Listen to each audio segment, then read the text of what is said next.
That should be better. Is that better? Are we live? We're not live?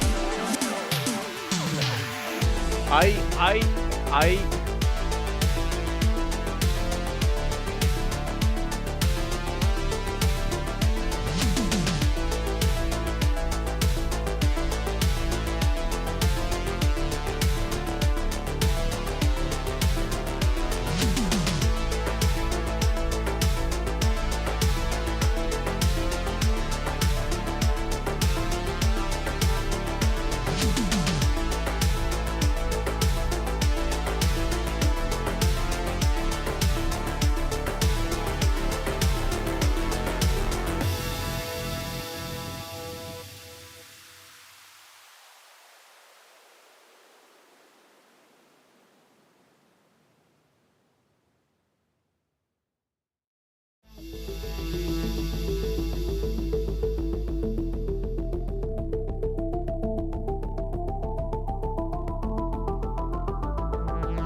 die.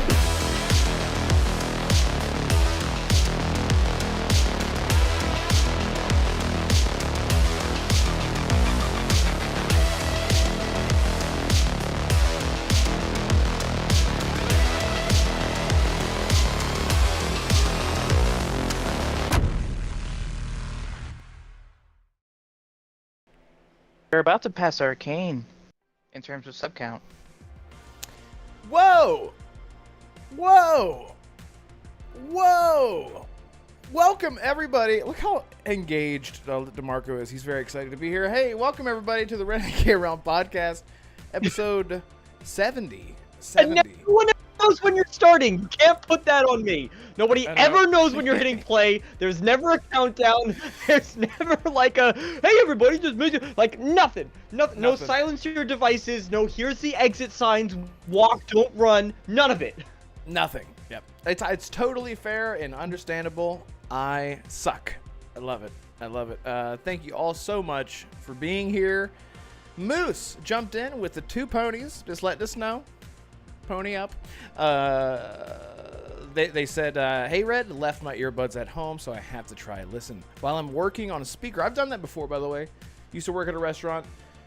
Listening to gaming podcasts out loud really is a great turn on for everyone around you when you try to explain to them what the hell you're listening to. And it's like, it's informative. It's about the entertainment industry. Don't ever tell anyone that you're a YouTuber, by the way.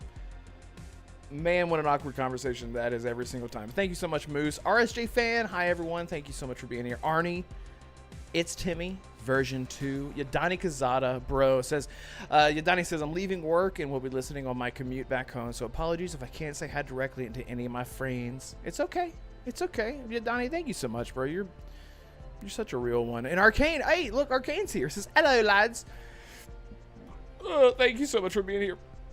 Web Dave, it says, what's up? Thank you so much for showing up. Web Dave, you rock, man. You rock. Thank you so much for the kind words on your last show. You're so nice. You're so nice. I appreciate you. And American Fury, where is Holly? Sausage Fest tonight. Yeah, bro. Holly is no longer with us. No, I'm kidding. She is just not feeling good tonight, and so she just needs to recover. It's hard to pretend to be happy, and take it from me, it's really hard. 30 seconds before the show goes live every single week, I'm crying my eyes out, trying to pretend that I love being alive, and then I have to put on a fake face and fake it till I make it to the end of the show. So thank you all so much for making me smile, legitimately smile. Yeah. RSJ fan says, is anyone else having a difficult time finding a few Xbox accessories and consoles? I don't know. I don't know what you mean by that. I don't know what you mean by that. But hey, listen, Damarco, you're here. What's up, man? Yeah, no, took a little breaky last week, which was very much needed because I think, like what Holly's doing now, she needed it this week. I needed it last week, so worked out. But naturally, Colt can't fill in when Holly's not here, so we understand. I just can't like pull him for every single. He invited me to a party right before. I was like, he's probably forgetting that I had to do the show, and I was like, I just can't. I can't every single time something goes wrong. I can't just be like, Colt. But anyway, I'm glad you got some rest. I'm glad that you're doing better. You were out sick last week as well. Yeah. Joining last week would have been an absolute nightmare. It would have genuinely been terrible. So that was a bad move. Or a good move to take it off. But good. What I will say is, in the time I've been getting very much into Darkest Dungeon 2, which I know that I've spoken about before, but it's a very cool mug. But thank you. Darkest Dungeon 2. I'm seeing how Arcane is talking about you passing him in subscribers. What happened? He said I heard you're gonna Assassin mentioned you're gonna pass him in sub count, so. He said it right as we went live. Yeah, so There you go. Arcane, you were not a that's terrible. Don't ever say that, Arcane. You have put no. He has no reason. No, look. We can't. He has no reason because he's the one that actually pointed it out to me last time we talked. Last week, he pointed it out to me like. Subscriber count is a vanity metric. It is, but he just found it. He just found it funny that Red's been doing this thing for a year and a half, and he's almost past Arcane. He's been doing it for years. But to be fair, Arcane's going through a lot right now, so. Yeah, man. We Yeah. have all got stuff going on. This isn't our full-time job. He has legitimate reasons as to why he's not creating content. Very, very good reasons. Yeah, absolutely. And anyone But we got his rack. Anyone in chat, go show the Arcane Realm some love. He's in chat right now. You can click on him and find him. And of course, he went through a lot of rough stuff after Arcane Austin shut down. That was his namesake. But anyway, Arcane, bro, shut up. Don't you ever say you're a failure. And I just hit 1,500 subscribers literally right as we went live. And I was like, oh my God, guys, look at this. And then I showed, and then Assassin said what he said. And anyway, it's fantastic. Fantastic. Cold Eastwood, Red Damarco, and Assassin. Yes. What's up, bro? Thank you for being here, man. Cygnus says, yes, sir. I think that's what you were trying to say. Thank you. Thank you. Damarco, Colt says. Fantastic. Fantastic. I'm so sorry. Damarco, go ahead. Tell me what you've been playing, what you've been into, and all that shiz. All right, my internet is horrible today, so if I am... Yeah, so... My internet's terrible today, so if I'm cutting people off and I'm speaking over, I do apologize because, and if my video stops working and I just freeze, which will probably happen if it hasn't already, I apologize in advance. But yeah, Darkest Dungeon 2, great little indie game, fantastic, really love those developers, and also I think I've kind of been locked into a bit of an indie scene lately, just been enjoying those smaller, more contained experiences. Thanks for covering me up. That's good. Smaller, more contained experiences. And things that are just easy to get into. There you go. Perfect. There you go. Those games that are easy to get into, sink a couple hours, or even like under an hour, and then just sort of hop out. I've been really relaxing, especially before some exciting releases come out that I know I'm going to just want to spend hours and hours and hours in. For example, Space Marine 2. Oh, which is looking really good. Looks so good. We got to figure out how to coordinate and I know this. I want to just... Oh, I'm so I'm excited. so excited for Space But Marine. I'm just concerned as to whether I need to play the previous games because Red, you know how much I care about story and lore before I even jump into a franchise. No. I'm with you, nope, Assassin. You don't need to. Nope, you don't. Well, I'm telling you right now, the you thing don't. is that the first... Wait, hold on. Wait, so Red is telling me I don't have to, DeMarco's saying that I don't have to, but Red's saying I do. The only reason I would say to do it is because it's the same character it's the same protagonist from the first game. Yeah, Commander Titus, I think his name is. Titus, yeah. And so what I did, Assassin, Yeah, is but I found they've already two said that videos. it's approachable. It's approachable for new players. Sure, I just think like with the universe, like I'm so not familiar with 40K at all. It would behoove you, Assassin. I already have saved a 2-hour movie version from, of course, Gamer's Little Playground that I'll share to you. It's a 2-hour movie. And a recap that's 10 minutes long that you can watch after watching that, so you can be all caught up. And that's what I'm gonna do. So anyway, Saber Games explicitly they explicitly say in their FAQ, you do not need to play it at all. While there are returning characters, it is a fresh story that can be understood as its own without having played the first game. So, you can easily play Warhammer 2, Space Marine 2, and then go back and do Warhammer 1 if you really love it, and you're like, I need more! Which, maybe by the time you finish Warhammer 2, you might want more. And then you could go back and play it as a prequel. Well, I guess maybe I have to pre-order it. If you're if it says in the FAQ that I don't have pre-order. Don't pre-order. Fine. But I always pre-order. I only put the $5 down, just in case of the games a ton. Oh, Reviews. well, you do. Yeah, I forgot you do everything physical, which is good. Yeah. I'm not judging. That's actually good that you're still doing that. Exactly. Yeah. Anyway, so what else have you been playing, Damarco?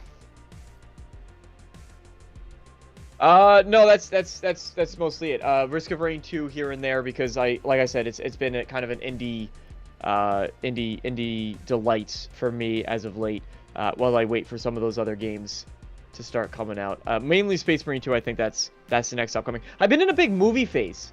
I've been in a big movie and film phase. Like I just went out, saw Deadpool and Wolverine. It was hysterical. Saw that in 4D. Have you ever seen a 4D movie? A 4D movie? Do you even have 4D movies where you're from? You don't have 4D movies. I only have like over in 5 your movies. neck of the woods, do you? Yeah, it's a narrow There you neck, go. if you will. So I've never heard of 40 movies. You're sitting there. This 4D. D. Oh, okay. So it's shaking you around, blowing shit in your face the whole time, and It's going. There's wind blowing. There's water spritzing every once in a while. It's a That's load amazing. of fun. It's a load of. So you're watching Deadpool and Wolverine. Deadpool like does some kind of cut with his sword. A little bit of blood gets on the camera, but then you get spritzed with the bit of water while your seat's going like. That's amazing. It is a Okay. total gimmick. 1,000. It's 1,000% a gimmick, but oh my god, is it a fun gimmick. So we saw Deadpool and Wolverine that way, and it was an absolute blast. I'm so excited for Alien Romulus. I cannot wait. Yeah. And Joker, whatever it is called. Yes. Can't wait. So I've really been in a bit more of a TV and movie binge phase. Than games. That's awesome, man. Yeah, I'm really excited. I haven't seen Deadpool and Wolverine yet.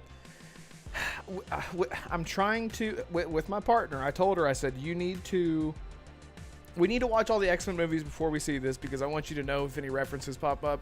And we're so busy right now, like I just don't know if we can do it. And she's like, you just need to go, and then I'll rewatch it with you because 90%. If you guys have, you guys who are married, or if you have a girlfriend or a boyfriend or whatever, you know that the majority of the relationship in a modern age is you showing them movies that you've seen and they have not, and vice versa. That's how it goes. So if I have to go see Deadpool and Wolverine without her, it's gonna happen. I'm gonna do it because I'm gonna run into so many spoilers. It's hard. It's already hard to. It's really hard. Everything's really hard. Speaking of hard, look at this. Spartan661, thank you so much, dude. He gifted a Red Wolf Renegade membership to none other than Brad Ward Fight. That's amazing. Look at that. I love when things come full circle. That's so awesome. Thank you so much, Spartan661. You are so generous. Really, really appreciate that. Thank you so much. I'll catch up on chat here in just 1 second. I just want to get to Assassin. Assassin, hey man, what you been into? Well, I've been playing Rainbow Six Siege, of course, with my friends, but I've actually been playing Kunitsugami Path of the Goddess. Yeah. Yeah, it's a mouthful sometimes. I presume I'm about a third of the way through, considering where I am on the achievement list. There's about, I think, 12, 13 bosses, and I've already beaten 3 or 4 of them. Mm-hmm. That game is surprisingly addicting. Like, so, basically you go into villages along a path. You protect the Shrine Maiden as she makes her way to the gate to cleanse the whole village.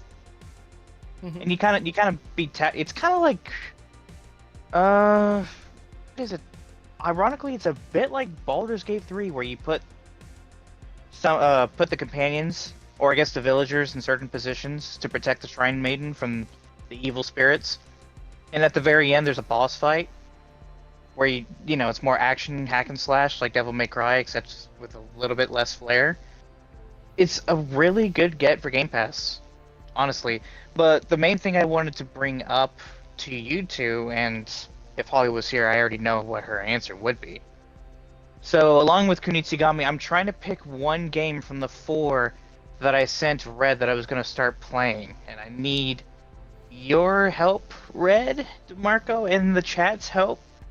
So if you don't mind making a poll if you can, I need everyone's advice. Okay, I'm ready. I can't pick between the four, so here it goes. BioShock, Life is Strange, Midnight God. Suns, or Mass Effect. Bro.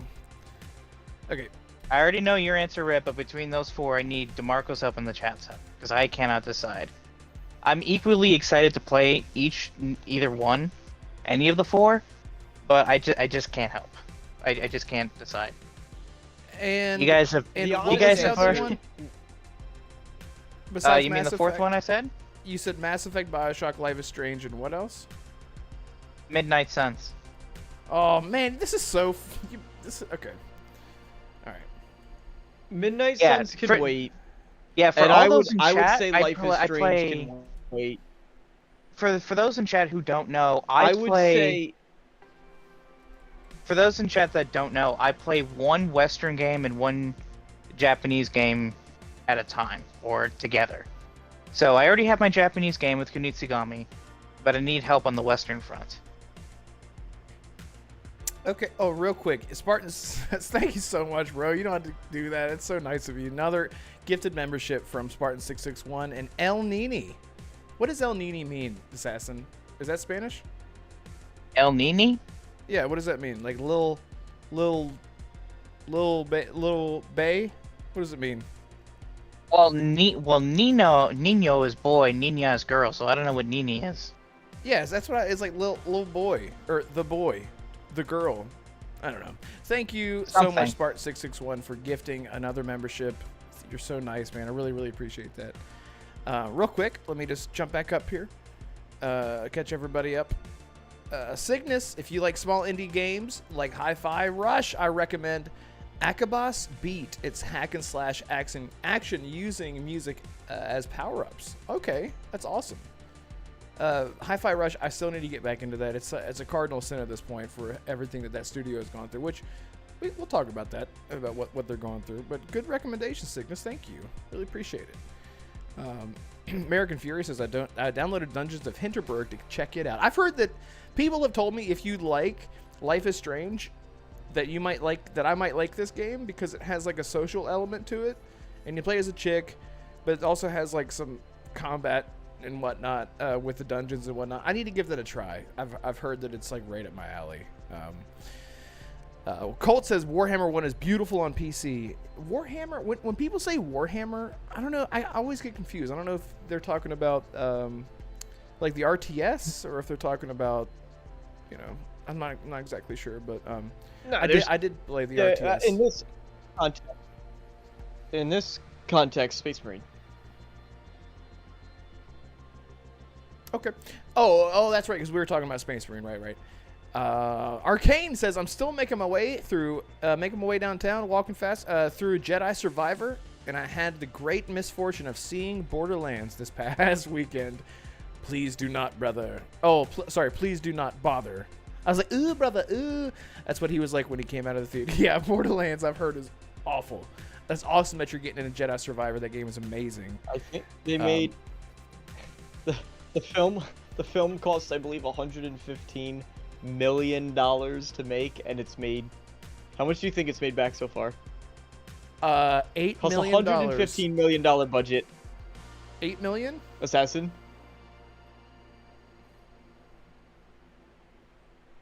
Okay, Assassin's just too baffled by because he's You're gonna muted, be too Assassin. shocked by the answer. It is $10 million so far, I won. and it costs 150. That's crazy, dude. I don't know when in the era of entertainment and source material when creators are not going to just take the fucking source material and apply it and use it instead of taking liberties. Like, it's so silly. I mean, you saw it, right? I know. Or did you see it? No, God, You didn't no, see it, I okay. didn't waste my money. I didn't want to contribute to that 10 million. I wanted nothing to do with that 10 million. Yeah, come on. Apologies. I It had just something baffles personal me. go on. It makes it worse. It makes it worse when, like, I don't know if you've been keeping up with Randy Pitchford's reactions at all, but he's kind of Yes. been acting a bit like a psychopath Yeah. around it, where He's kind of been going back and forth on attacking certain journalists and then blocking people who disagree with them, but also not really. It's a messy situation with him. But just give it a chance, said Strauss Zelnick. Just give it a chance. No, Just give it a chance. Are you gonna give it a chance? Are you gonna give it a chance? Arcane gave it a chance. He did not like it, so I will Arcane not gave it a chance, yeah. Anyway, Assassin, you should play Bioshock because it's shorter. Mass Effect is 3 games, and honestly, you play one, you should go through them. So I would say get Bioshock out the way, then do Mass Effect, because Life is Strange can wait, and Midnight Suns can also wait. But Bioshock also has a bunch 3 as well. But honestly, they're... Ah, shoot. It's kind of My logic hard just... for him to. It's kind of hard for him to choose between Bioshock and Mass Effect, huh? Red is in shambles because all 4 of them are his favorite games. Well, look, I can look at the. I'll guys keep voting. Do Bioshock 1. Do Bioshock 1. Do Bioshock 1. Then do all the Mass Effect games. Then do the other Bioshock games. Okay. Bioshock 1, says, Mass Effect 1 through 3, then Bioshock 2 and Infinite. Whatever you just said, if it's what I said, if whatever you just said, if it's what I said, then yes. Well, Red, I guess I won't have any time to play Life is Strange before Double Exposure in October. No, you will. Here goes my plans. You can put 40 plus hours into Life is Strange remaster as a whole. That's a whole game. An experience. It's too many games. With everything, it sucks. But again, Life is Strange, Cygnus and American Fury in chat were just talking about Life is Strange, and like you have to be in the right mood to play it. You have to. It's totally a vibe.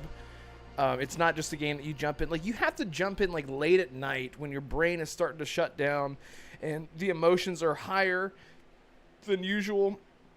Just take it in for what it is instead of just jumping in the middle of the day. It's not that kind of game. I promise you, it's not that kind of game. It is definitely a vibe. You wanna sort of feel a little melancholic, a little somber.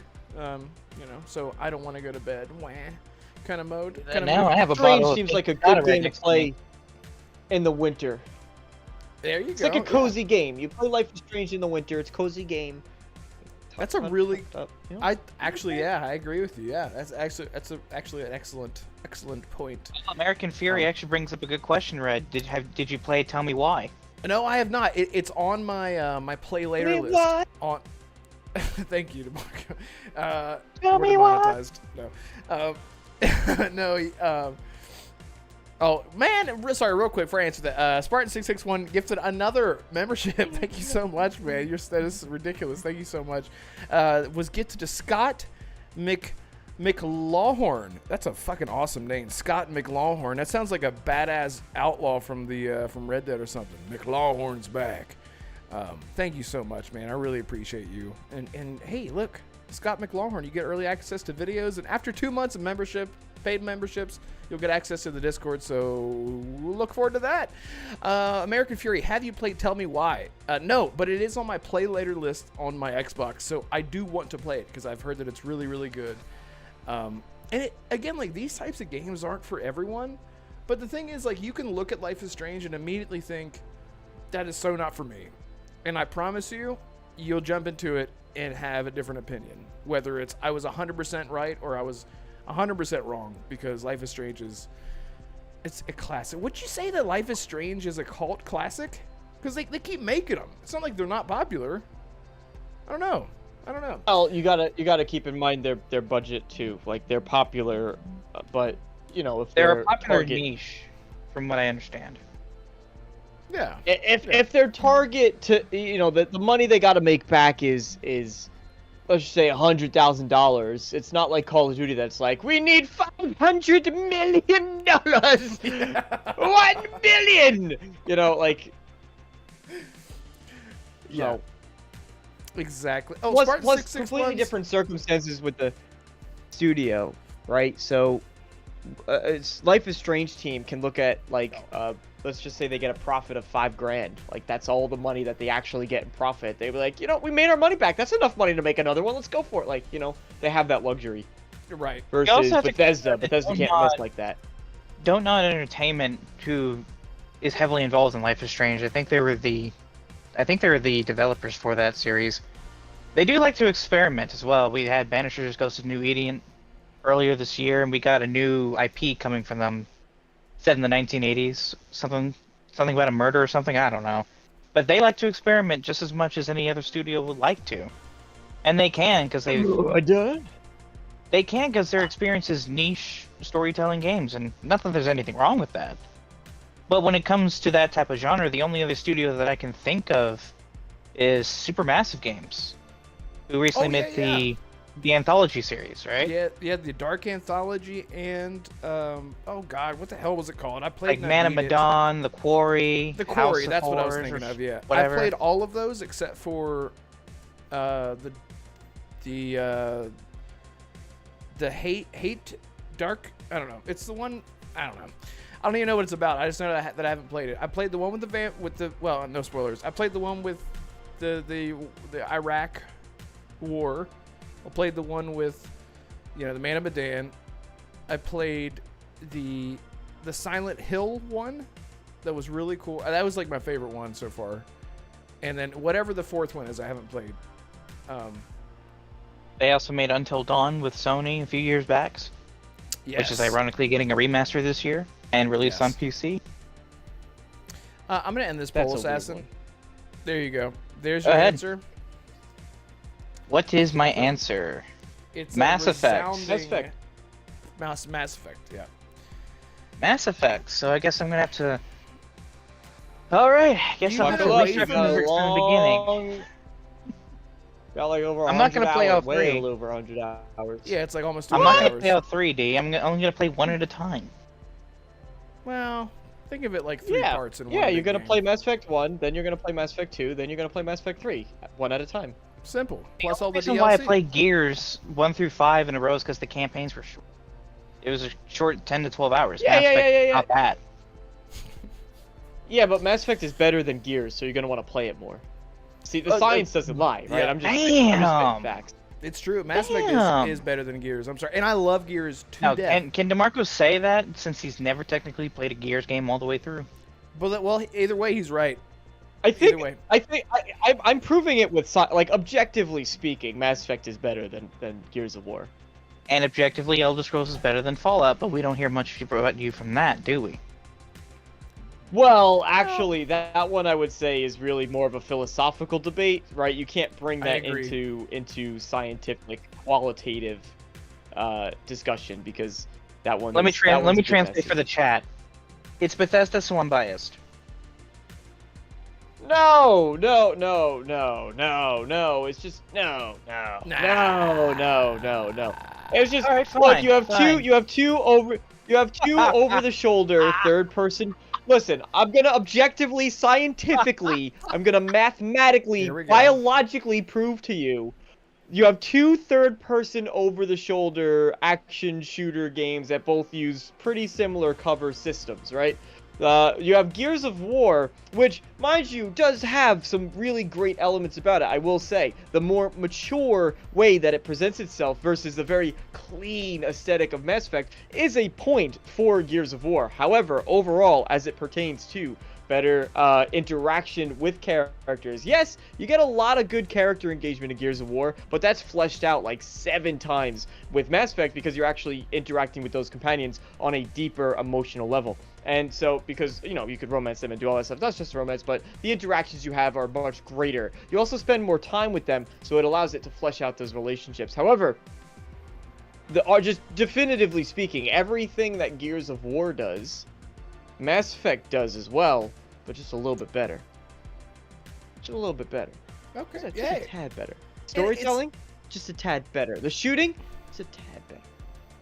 Yeah, it's actually, hard to compare just a straight up cover but... shooter, just a dark cover shooter with which Mass Effect has, and then 100 other things on top of that. So not trying to downplay Gears, But in comparison to another cover shooter that's also an RPG, that's also open world, that's also, like there's so much more. So, Assassin, thank you for re-downloading the Mass Effect Legendary Edition, and go ahead and deleting that old save and starting over because you've been away from it for too long without finishing the first one. Yeah, I have. Yeah. Now I got to restart and do that there. I can't even remember what the planet that I was on. It's just been that long. You were on Novaria. Yeah. What? Oh, yeah. Didn't I just do a story? Oh, yeah, because I just left the planet where I was. So, funny story. When I was playing Mass Effect a while back, there was this boss that I was having trouble with, and Red and I were discussing it, thinking, why am I dying so quickly? And then after an hour, he asked me, "Well, what stats do you have?" Oh, well, let me put. Oh my God, I've never use any of the leveled skill up. points. I never leveled up. I didn't use any of my skill points. So for he like leveled up and 20 of them. destroyed the Brood Mother or the sorry, I'm thinking Dragon Age, not the Brood Mother. That's basically what it is though. But yeah, you wrecked the boss. Basically, instantly. yeah. I leveled hilarious. up all the points for Shepard, for God, I can't even remember their names. And Ashley, I think, was a part of the group. Yeah. Ashley. And someone else. Crazy. Yeah. I didn't realize this. Both the first Mass Effect and the first Gears of War both released in November, a year apart from one another. Yeah. And they're actually both, as far as review goes, I'm looking at Metacritic.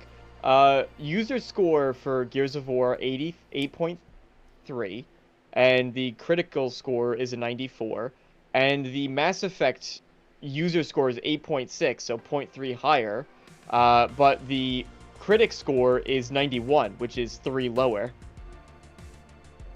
That's really interesting. Wow.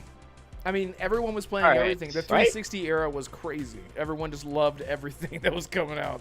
Everyone So- had something to play. Yeah. And a yeah, lot of for those sure. games from the 360 have come back in recent years, and are still coming back. Dead Space got a remake that started in the 360 gen. Gears is going back to its roots. Halo's still active. We're getting Fable again. Perfect Dark is coming back. A lot of games from the 360 era, like Dead Rising, are also making a comeback in a few years. If you're a fan of the 360 gen, I think it's easy to say that this generation has definitely been up your alley. I know there's been a lot of discussion about which games lacked in quality or what games you may be concerned about, but to be fair, a lot of these IP haven't been seen in years. And the fact that we're getting them now, it's pretty good, especially as someone like me who missed out on a majority of the 360. I don't think I came into like 2012, just a few months after Arkham City had just come. And by that point, I was just too late. I didn't experience Halo, never played Mass Effect, never played Gears. I didn't know about any of these games. I didn't know Halo was exclusive. That's just how unaware I was. And then when it came back, I was like, oh, okay, now I get it. Now I get why all these games are so popular. Now I want to try them all. And here we are. So yeah. Speaking of Here we trying things, Speaking of trying Speaking of things. Trying things, real quick. Speaking of trying things. Hang on. Greg, are you excited to try? Are you excited to try? Are you? Okay, do that first. Hang on, let me That's just first crippling debt. Thank you so much with a $3 super chat. Thank you so much, man. I really appreciate that. Seriously, as he says, "Shh, don't tell Fonz." he donated on the RDX reunion stream the other day. I guess crippling debt had never showed up in Fonz chat because crippling debt is just such an amazing username. And he said, "This is all I can afford." And he gave Fonz, I think it was like $2 super chat. So he gives me a $3 super chat telling me. I was gonna don't say, was tell it like Fonz. $2.99? Right. Yeah, exactly. Thank you so much, man. I really appreciate that. Yeah, Damarco, you were gonna segue into one of the topics. Speaking of appreciating, how much should we be thanking for that Krafton? Stalker 2 gameplay reveal? Or really deep dive. We've seen the gameplay before, but Okay. that 30 minutes, 35 minutes of 36 gameplay minutes, for Stalker 35 2? minutes and 55 seconds. Is how much Yeah. yeah. There we Yeah, go. So, first of all, I have to pee really This is your bad, bread and butter. but it is my bread and butter. So Okay. what No, I'll we're do gonna- is Let's jump into something else then. I'll jump into another topic you really care about. While you Go go, ahead. so you leave, and it'll still be here when you get back. But Stalker 2 is Red's whole. I'm excited for it. Arcane Assassin, are you excited for Stalker 2, or is that something that like you haven't played the other ones, so you're kind of gonna hold off on? Well, the thing is, with Stalker 2, Red, I asked this question to Red a long time ago. Am I going to have to play the originals before I play Stalker 2? He told me no. And so, obviously, I'm going to jump in. I actually saw the deep dive for the first time earlier today, and what I saw was... It honestly made me more excited for the game. It makes me feel like it's more... It has more RPG elements than what it's letting on. I don't know if that's a factor in the original Stalker games, because the game has been advertised as an open world survival game. Yeah, it was very choice heavy, like a lot of things you do in the world, which I think is where some of the RPG stuff comes in. It does have the RPG elements, not so much in leveling up your character. I would say that takes a bit more of a backseat compared to the gear that you're equiping to the weapons, the armor, the equipment that you have in the original. Yeah, they really want to emphasize the survival elements. There's no leveling system in Stalker 2. I think Shinobi actually posted a tweet talking about all the main things about the game that was shown off in the deep dive. I know that there's a boss in the swamps in that church. I'm actually really excited to fight that thing and kill it off. They talked about some of the enemy variety. Yeah. They said that there's 20 different regions. Each one can have its different architecture. There's multiple factions, like the loners. They're in small groups. There's the military faction. Then there's the religious faction. I can't really remember. I think it's the Monolith, I think it's called. But yeah, they went into full-on detail about the lore of the story, what's going on behind the scenes at the studio. They obviously alluded to the war that's going on in their home country. But yeah, I'm really excited for Stalker 2 now after watching that. I hope we get another deep dive sometime closer to launch. Maybe in October. But as far as I'm concerned, Stalker 2, it's one of my top 5 most anticipated this year. This That's only awesome, cemented man. Wow. that. So yeah, go ahead. that is interest. I was gonna say, interestingly, my takeaway, while I got excited for some things, I actually got nervous for some other things watching that gameplay. Nothing as far as the presentation. Like I didn't watch it. Admittedly, when I had watched it, I was at work, so it was on another screen, but I was focusing here, right? So, and I couldn't understand because they didn't have it like in English, right? So You got they to had turn it on the all closed subtitled. captioning. Yeah, which So the I couldn't context even there see. is Yes, really but I didn't important. even really. Yeah.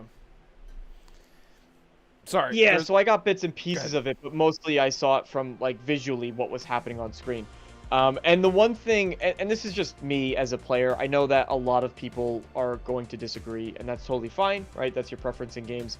Me as a player, I saw the massiveness of the world, and just there's one section, it was pretty early on, when they're sort of walking through a swamp area. And there's really nothing, and they're saying, like, the narration, the commentary was like, you have to always be looking around to find threats on the horizon and like make sure that there's nothing coming up and sneaking. And I'm just watching as the players slowly going through this swamp, and like nothing's really happening, and they're raising their gun and looking at nothing, and then they slowly continue. And now they're talking about how big this world is, and the reason. Yeah. The reason why they wanted that world so big is so you can get lost in it, and you're traveling these big distances, and it feels hearty and meaty. And I understand that, and I like big open, like Red Dead Redemption 2. I thought it worked really well in that world, because that's something that you could just really well you could just get lost in that, and it's fun. Like your relationship. When I play Red Dead Redemption 2, I do everything in my power to use the same horse for the entire game. Because like it creates that bond with that, and then if something happens, you're just literally dead because you're traveling the whole world. Yeah. So there's times where I like it, and then there's something like Stalker, where at least it's until I play the game, where I look at that and I go, do I really want to just be trekking across nothing? And it's beautiful to look at. It's gorgeous. It is such a good-looking game. Yeah. But is it fun for someone who has time constraints and who my goldfish brain kicks in a little bit, right? So I'm sitting there, I'm like, man, I haven't shot anything in like 10 minutes. Like, what am I doing? I haven't found a location. I don't know where to go. I don't have my quest. Well, I have 10 quests, and now I have quest over. Like, I don't know which one to do. And then, right, so all that sort of open world fatigue starts very quickly setting in for me. But that being said, the combat looks great. The sound looks great. The world is beautiful. The interactions with it, the things that I did see where they're talking about how the world is influenced by your decisions, that you need multiple playthroughs because you're not going to meet certain characters and other things based on what you do. Like, the gear, the looting, like it all looks so good. That's Can I my just say, Red, the reload animations in Stalker 2, the sound design, that is the most clean sounding sound effects or reload animation that I have heard in a video game since I started Siege.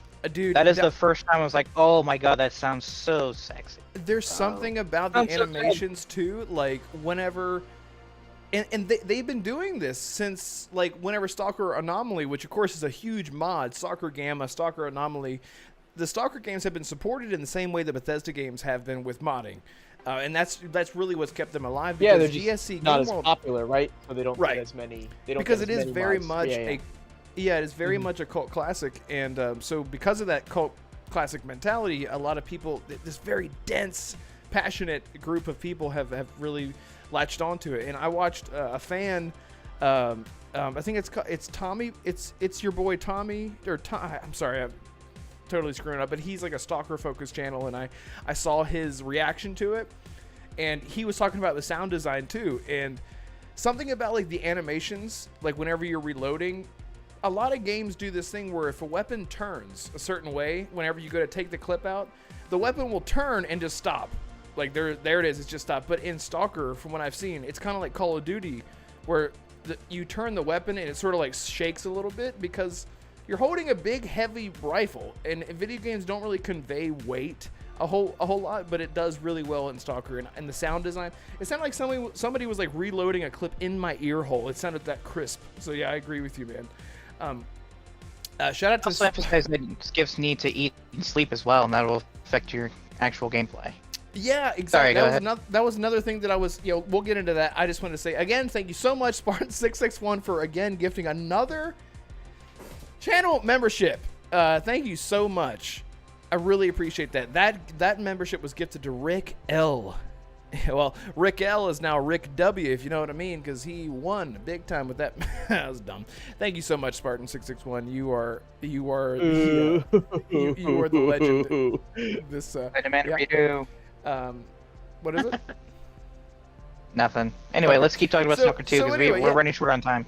Yeah, so basically, this gameplay, I was so happy. I was so happy with this. I've watched it twice. So whenever you talk about the open world, one of the greatest things. So Assassin, you mentioned, do I need to play the trilogy? And then Damarco, you mentioned the big open world. The world of Stalker, of course, I've said this, but for anyone who doesn't know, it takes place in the 18-mile radius of the actual exclusion zone, whatever, Chernobyl. Exclusion. Yeah, and so it's an 18-mile radius map. But because it's set in a very specific place, throughout the entire original trilogy of Stalker, Shadow of Chernobyl, Clear Skies, and Call of Pripyat, it's all in the same place. So you do bump into characters that are from the original trilogy, locations that are from the same place. For example, in that gameplay demo, we're in the swamps. That's where Clear Sky starts, is in the swamps. And you go into that same exact church, which, like, seeing it, there are tons, by the way, tons of those locations that they tease for the hardcore fans. Like, oh my God, there's the Ferris wheel from Pripyat. There's new things you can do at those locations. They hinted. Right. They said like, oh, you can you could go into this room that previously wasn't accessible, probably because of game limitations, honestly. Yeah, and I think in a lot of things, yeah, because back in the day there were a lot of things. Like you would walk into a room and like an old house in the original trilogy, and you're thinking, I'm gonna go in here and loot up the house. There's like nothing in the majority, like 90% of the houses, unless it's like inside of a box. And again, I think that has to do with like item permanence or object permanence not being not being compatible maybe with their engine that they were running, the same way like Creation Engine does object permanence really well. So stuff's not just like laying around like you would expect it to be, but in this game it seems that it is, and that's like so exciting to me because in a post-apocalyptic setting like this, it's not the apocalypse, but it is very much thematic with post-apocalypse. Because the idea of the zone is that there's all these different factions. Some of them are trying to figure out what's going on with the zone, why is it doing what it's doing, trying to keep it from spreading to the rest of the world, creating an actual apocalypse. You know, I made a whole video on this, but one of the things that grabbed me was, again, Damarco, you said like you're walking around, and you're taking your time, and you're scared. It's because the game is not a shooter. It's not necessarily an RPG, but whenever you do get into combat, you're like, I'm gonna die. There's a very good chance I'm gonna die every single time. There is no confidence. There's hardly ever any confidence felt whenever you're playing a Stalker game. It's really hardcore. It is totally a milsim. It is really hardcore. And they said that. They said, you get your experience points, essentially your RPG tree is essentially how you grow as a player, getting used to things, getting used to weapons, getting better at shooting and stuff like that. And it's totally true to the Stalker mentality of the trilogy. It's so hardcore. And the fact that they brought in the survival elements, like you mentioned, Assassin, like, so you've always had to eat. You have never actually had to sleep before. So eating didn't really like affect you terribly in the original trilogy, but they talked about in this breakdown, they talk about how all those little survival elements, sleeping, eating, drinking, you know, radiation, you know, whatever is going on, like you have to manage that, and that will affect, you know, we've all played survival games, we know how it goes. So just to see it in a big game like this is really exciting. Yeah, I honestly, I mean, I could talk all day about Stalker 2, but the deep dive was amazing. I don't know. Do you guys have anything else to say about Stalker 2? Was there any? Was there anything in the gameplay showcase that surprised you, or was it sort of like we've seen? Because one thing that I know, it's not really going to affect sales, but you kind of hear this conversation from time to time, and it comes up with other games. We're going to hear this conversation with other games in the future, right? History repeats itself. Where people are like, oh, well, they've been showing it for so long that I'm not really excited for it anymore. Yeah. And then the game comes out and it sells gobs and gobs and gobs of copies because everyone's actually excited for it. And all those people who are like, I'm not buying it, I'm not excited anymore, go and buy it. So we see that time and time again. Was there anything that they showed off in this that surprised you? Like, as someone who's been watching this game really closely, or do you think that, obviously, while it looked great, do you think that maybe it was just another bunch of footage that maybe they should have held off a bit closer towards launch, because now they've just showed the game again and we still have a while to go before it gets released?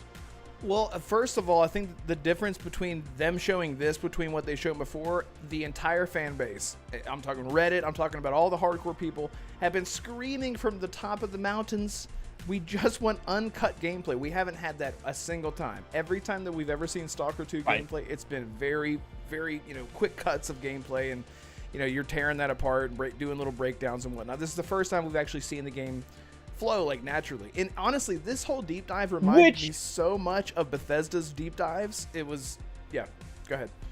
I wanted to say, like, the way they did this showcase, when I complain a little bit about, like, game showcases, and it's just like, oh, well, it was trailer, and then trailer, and then trailer, and I feel like I don't know anything about the games.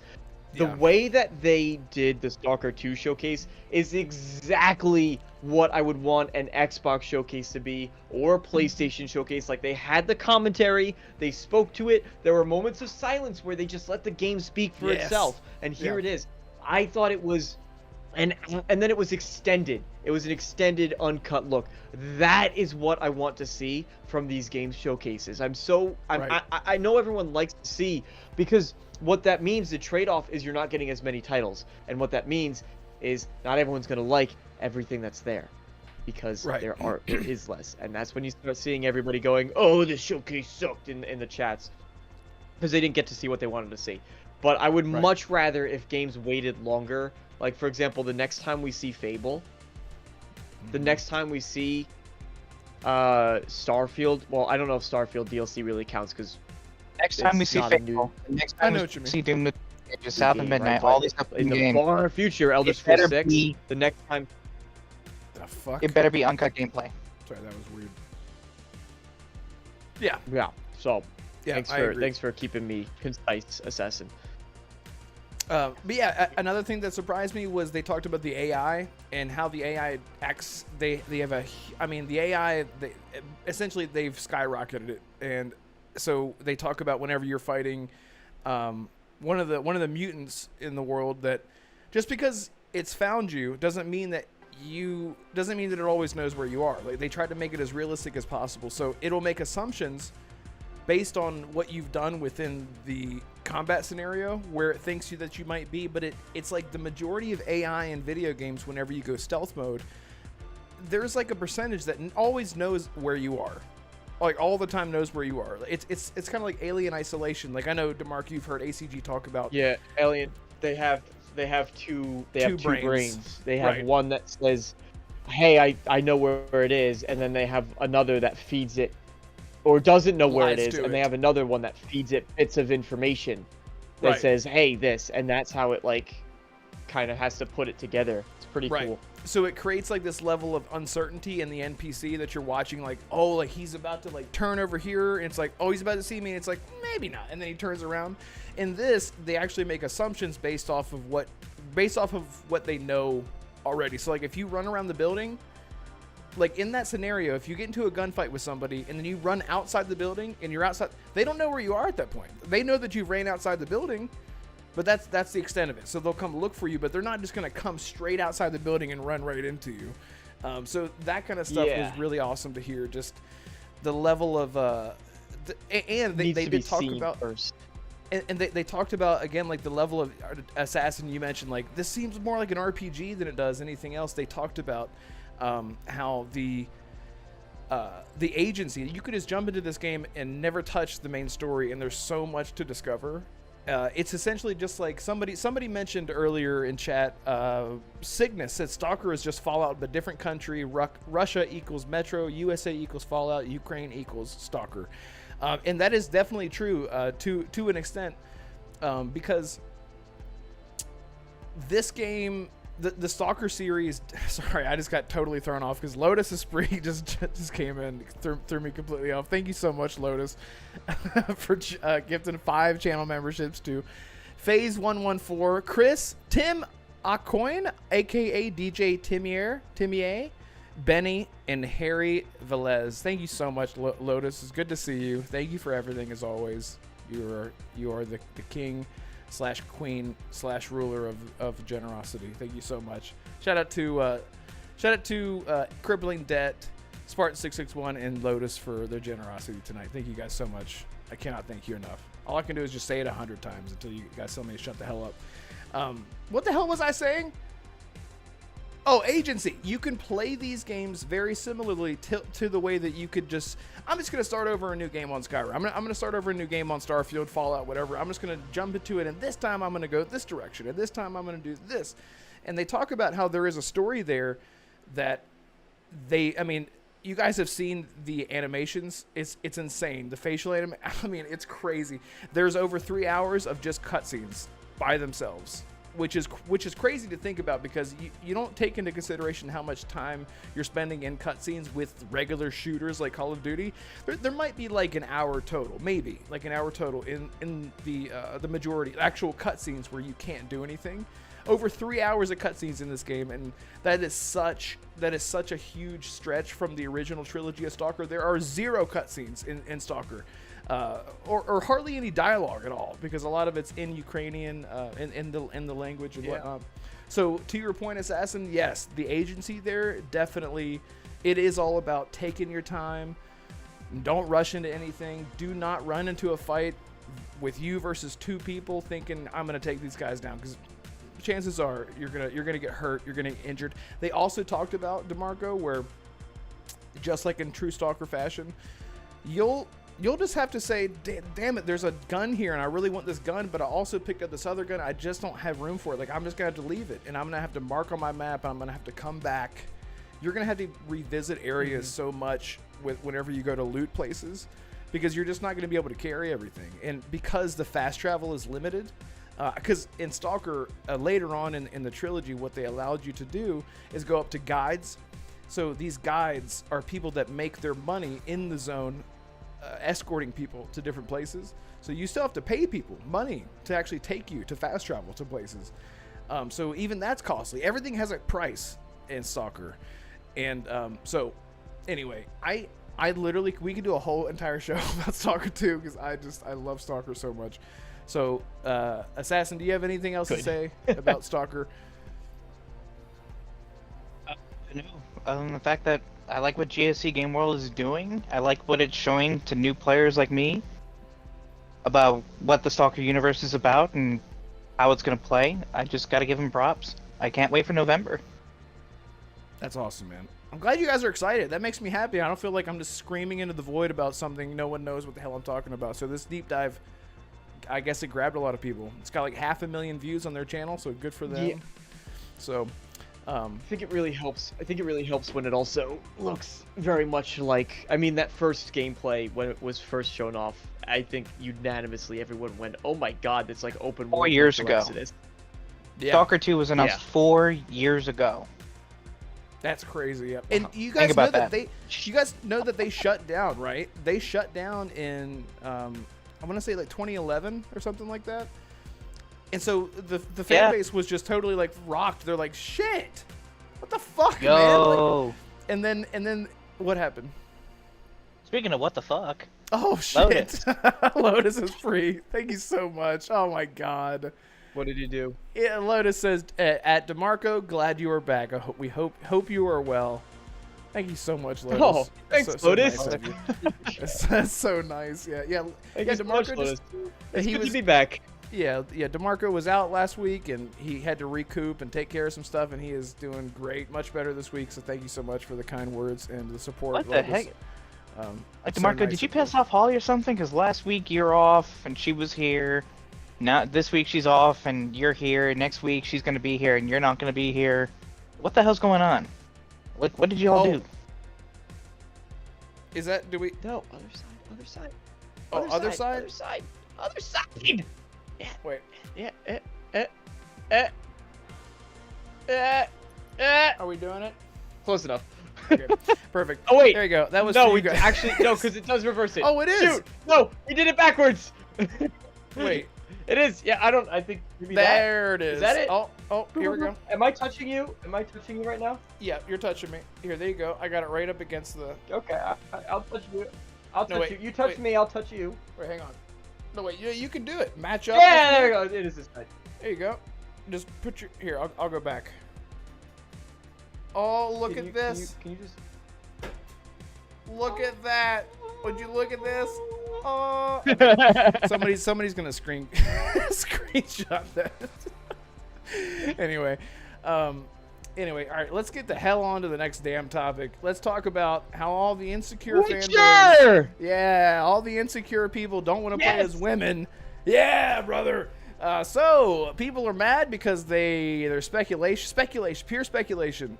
So Doug Cockle, the amazing voice actor for Geralt of Rivia in the Witcher games, did a little spoke out, talked about how, would you look at that? Talked about his involvement in the next Witcher game, and he says, I will be in it, but I will not be the main character. As we all have assumed for a very long time, I've made videos about this, I've talked about this forever.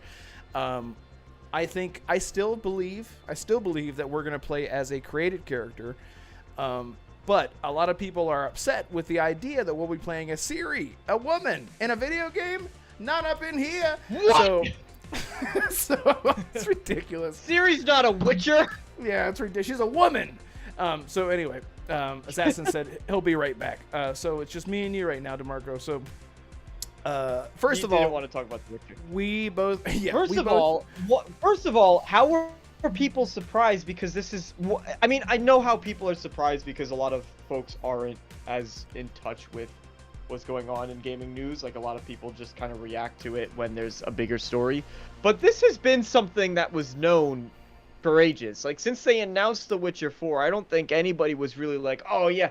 Some people were hoping for it, but I don't think majority of people were like, oh yeah, we're definitely playing as Geralt again in The Witcher 4. Especially when CD Projekt Red explicitly stated, hey, guess what, everybody? It's That's it. It's a new trilogy. So, Yep. Yeah, And so- they said with the DLC of Blood and Wine, this is the ending of his story. Here you go. It's a little cherry on top Yep. for Geralt. Yep. What I'm honestly more upset about, and I think someone can try to find, because I know we've talked in the past about what we wanted from a Witcher sequel, and I am fairly confident, and if I'm not saying the exact same thing as I said before, then opinions can change. Just gonna put that out there. But I am fairly confident that I said I did not even want to play as necessarily Geralt or Ciri. I wanted Geralt to be gone. Like, I wanted Geralt to be out the story. He had his story. Let him go with Yennefer or Triss or whoever, preferably Yennefer. Let him go, leave, do his own thing forever until he dies doing whatever the hell he wants. I didn't even want him to be associated with the story. But I'm not surprised that they're bringing... I'm actually a little bit upset, which I'm going to be in the minority because I love Geralt. Everyone loves Geralt. There's a reason why everyone loves Geralt. Yeah. But I actually wouldn't have minded. They needed to put him somewhere in the game. They needed to. You know what I'm saying? Like, Because he's the Witcher. I mean, but I also... Yeah, go ahead. Yeah, he is the Witcher, but I also am not too crazy about playing a Ciri because she's a... No. I'm not too crazy about playing a Ciri because I also thought that was kind of her story, right? She had her complete story as well. Because if you read the books is about Ciri. Like, 100%. Geralt is not necessarily...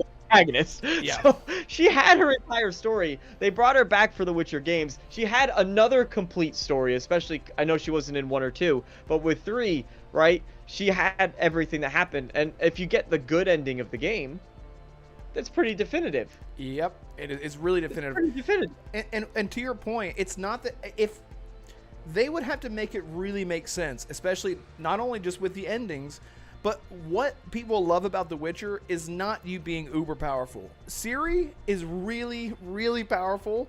She might have been trained by a Witcher, but she teleports all over the place. She controls fucking multiverse.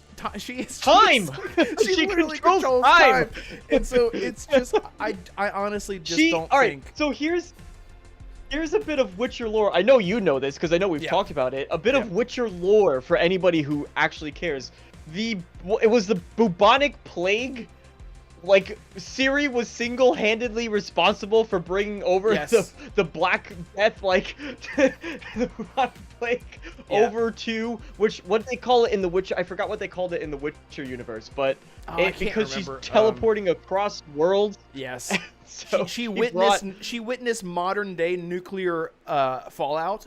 Remember that? She teleports into, and she's like describing asphalt, like a road like I've never seen, made out of solid rock, and like she's been all over. Anyway, go ahead. But this woman is powerful enough. It's because of her abilities, but those abilities give her the power to quite literally to quite literally bring on one of the worst plagues that the world of The Witcher has ever seen, because she's teleporting across dimensions. Right. So that, to your point of power, and the thing is, like, you have to have a little bit of struggle, and we are not about to do that stupid thing where we go, we're going to make a Superman game, but we're going to take away all of his powers, so that way you can feel relatable. So what, Ciri loses her godlike powers that she was born with, that she was destined to have, just so we can play as her?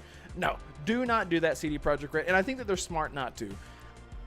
I don't think this, again, Arcane Realm in the chat says this Witcher 4 story is such a non-story. Anyone with even a lick of common sense would know that it's gonna be either Ciri or a custom protagonist, and I'm still 100% can almost guarantee you it is gonna be a custom. It's gonna be a custom character, I think.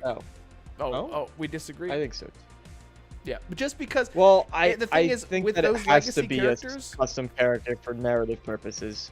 Yeah, and I think with the legacy characters with Geralt and Ciri, I think that those are the foundation of what's going to keep it grounded in the universe for people to be interested, and then we will eventually fall in love with our character, our V, if you will, of the Witcher story, with Ciri and Geralt's involvement. Unless what do you think? Because Ciri can traverse time, what do you think if that was somehow the the Witcher wanted to bring in some time travel? Like, what if that was how Geralt got integrated into the story? Wasn't like Geralt in what would be considered the present day, but because you are playing as Ciri and she is time traveling, and then she comes across Geralt, like a younger Geralt. I was gonna say a younger Geralt, and that's how it's integrated into the story. They could do some so interesting much. things with it, because so much. her ability to do all that stuff is not necessarily coherent towards her ability to fight things and not die from a monster in the woods, right? Yeah, So, exactly. but then again, how do you integrate then? How can you can't really do Witcher potions or Witcher senses? She's not a Witcher. Right, and So she can't. Witcher senses would have to go out the door. Potions would have to go out the door. Because it would kill her. Exactly. She can't take them. Yeah. Because it would kill her. And dude, the thing is, if we're talking realistically, about her monster hunting, she doesn't have. It doesn't. You know, one of the things about the Witcher games, they tried to emulate, like in Witcher 3 especially, they tried to emulate Witcher senses a little bit, because when their name like highlights as they're about to attack you, that is sort of synonymous, because Witcher reflexes are so much faster, right? And they could respond to these things. So he could anticipate their attacks, and it makes sense why there's kind of this parry indicator when the enemies in The Witcher attack you. But notice how it doesn't do that with Ciri. Right. Exactly. When you play as her in the little game. details like that. So yeah. And the thing is, those dude, things too. If you and I are talking about this, you already know CD Projekt Red have sat around their massive round table of projects in Redness, and they have talked about this. How are we going to make this work? What if we had Ciri and she's not a Witcher, so why is the game called The Witcher again? Because she can't do potions. She might meditate, but she doesn't have. Can't really do signs either. She can do magic. She can do magic, but that's the thing. That's the issue. The magic is so overpowered. It's just like So I think that the two main supporting roles in the game will 100% be Ciri and Geralt, with your protagonist having some huge tragedy, which is very cliche in the beginning of the game, and getting mentorship from either one of them, and so that's what I think. But just for people to be upset about this, shut the hell up. CD Projekt Red has a pedigree of being amazing RPG creators, and I'm really excited for whatever. Lotus says, creating our character in Part 4 would be great. I think a lot of people would want that. The elemental hero, the Shadowling Dragon Wolf King says, but let's not forget the woman can't be Witchers because of the Witcher's ability and other things. It's true. That's right. That has something to do. Reason in the books, I can't remember canonically if there was a reason why they didn't take female Witchers. Was it just like a pride thing? They're like, no, only boys can be a Witcher. Like, I don't remember. I can't if that remember was ever either. if it was a biological reason. I remember like they literally have to remove organs from women to become mages, because they have to use those specific organs for alchemical purposes to make cast the magic. Yeah. So I can't remember either. Witchers was just about doing. I think it was because I have to look it up. I think it was because they just didn't think they were tough enough. It might be, dude. You got to think about who wrote this book, because this old white guy, and shout out to him. He created an amazing universe that I love. I'm just kidding, but hey, he was born in a time where that mentality was very prominent, so that could very well be the case. It was just as simple as no women allowed. It was a boys' club, so. But I really can't remember. I really can't remember. So I don't know if. Oh, there's Assassin. I was just about to ask. Assassin, do you have anything to say for yourself? No. Good. All right, perfect. Well, any other thoughts on that, Damarco? I think we nailed it. I think everyone. I'm excited. I would want to see the. Curious if they're going to try to integrate, if it is a custom character, if they're going to try to integrate the life paths at all. But yeah, because like, how would that work? Like, what are you going to start? Because they could do like a Fable based on Witcher school. I was gonna say, what school do you start at? Because you don't necessarily need to be trained by Geralt. Like Geralt can still show up. We know now it's confirmed that he is, but he could show up at any point in the story, right? It doesn't need to be right at the beginning. Yeah, But you could have a pretty, and that would be more like Dragon Age, wouldn't it? Right? Dragon Age, the way they open the game, Yep. especially Dragon Age Origins, is based on, hey, I'm part of this. I think one of them was like a noble family, and another one was this, right? It's been a while since I played Origins, but it'd be very similar to that. And then they all converge to the main story, the same way Cyberpunk did, ultimately. But Yeah, and I think for the school. what's been confirmed. So the school of the Link, we know that there's the Link's medallion, which is not a canonical school. It would make sense that would be Ciri's newly formed school, and that this game probably takes place like 15, 20 years after The Witcher 3. And so Ciri is not young anymore, and Geralt is even older. Geralt is probably closer to like 100. He's gonna be like Vesemir's age, yeah. Yeah, he's gonna be like 150 because I think he's 98 in or is either 98 or 89 in The Witcher 3. I always get those two confused. How old But was Geralt- Vesemir in The Witcher 3? I think Vesemir is like 120 or something like that in The Witcher 3. So Geralt would probably be right up there, and we might see Geralt die in The Witcher 4, that kind of stuff. So my assumption is that the school, the Link's medallion that we've seen, probably is Ciri's school that she created, and you are going to be her mentor. She might have found a way to create Witchers, but not in the terrible way. So maybe we have like a Fable like scenario where you start off as like a young kid and you sort of grow up in the prologue of the game as your character. That'd be really cool. I love that kind of stuff. I don't know why. It just gets you really invested into your own character, growing up and stuff like that. So anyway, yeah, I love The Witcher. Everyone in chat loves The Witcher. Elemental Hero, the Shadowling Dragon Wolf King says, Endymion covered the lore and story of The Witcher. I feel like making a custom character would be bad for the game, but if it lets you only play Ciri or other characters, then it would help the Witcher game. Yeah, I think either way, they're gonna make it make sense. Like, it's an RPG first and foremost, and that's why I don't think that we're gonna play a Ciri, just because we know what Ciri would do already.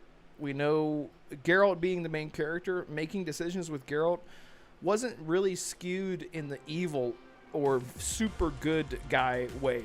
He's always very middle ground. He's on the fence. That's sort of his whole thing. He's always on the fence about everything, and I just think having a new protagonist would breathe some fresh air into the franchise, and really allowing us to have a brand new character making bad decisions, making wrong decisions, because we have much more agency. And it would be a better entry point. It'd be a better entry point because obviously this is setting up a new trilogy, right? Or potentially a new trilogy. Yeah. So it'd be a new way for people to get into the franchise. I would be curious though too. And again, they definitely considered this, but if you're playing as a custom character, is that going across all three games? Is it like a Shepherd style custom character? That's what I think. That's seriously what I think. Which I would like that, because obviously Mass Effect is a great inspiration.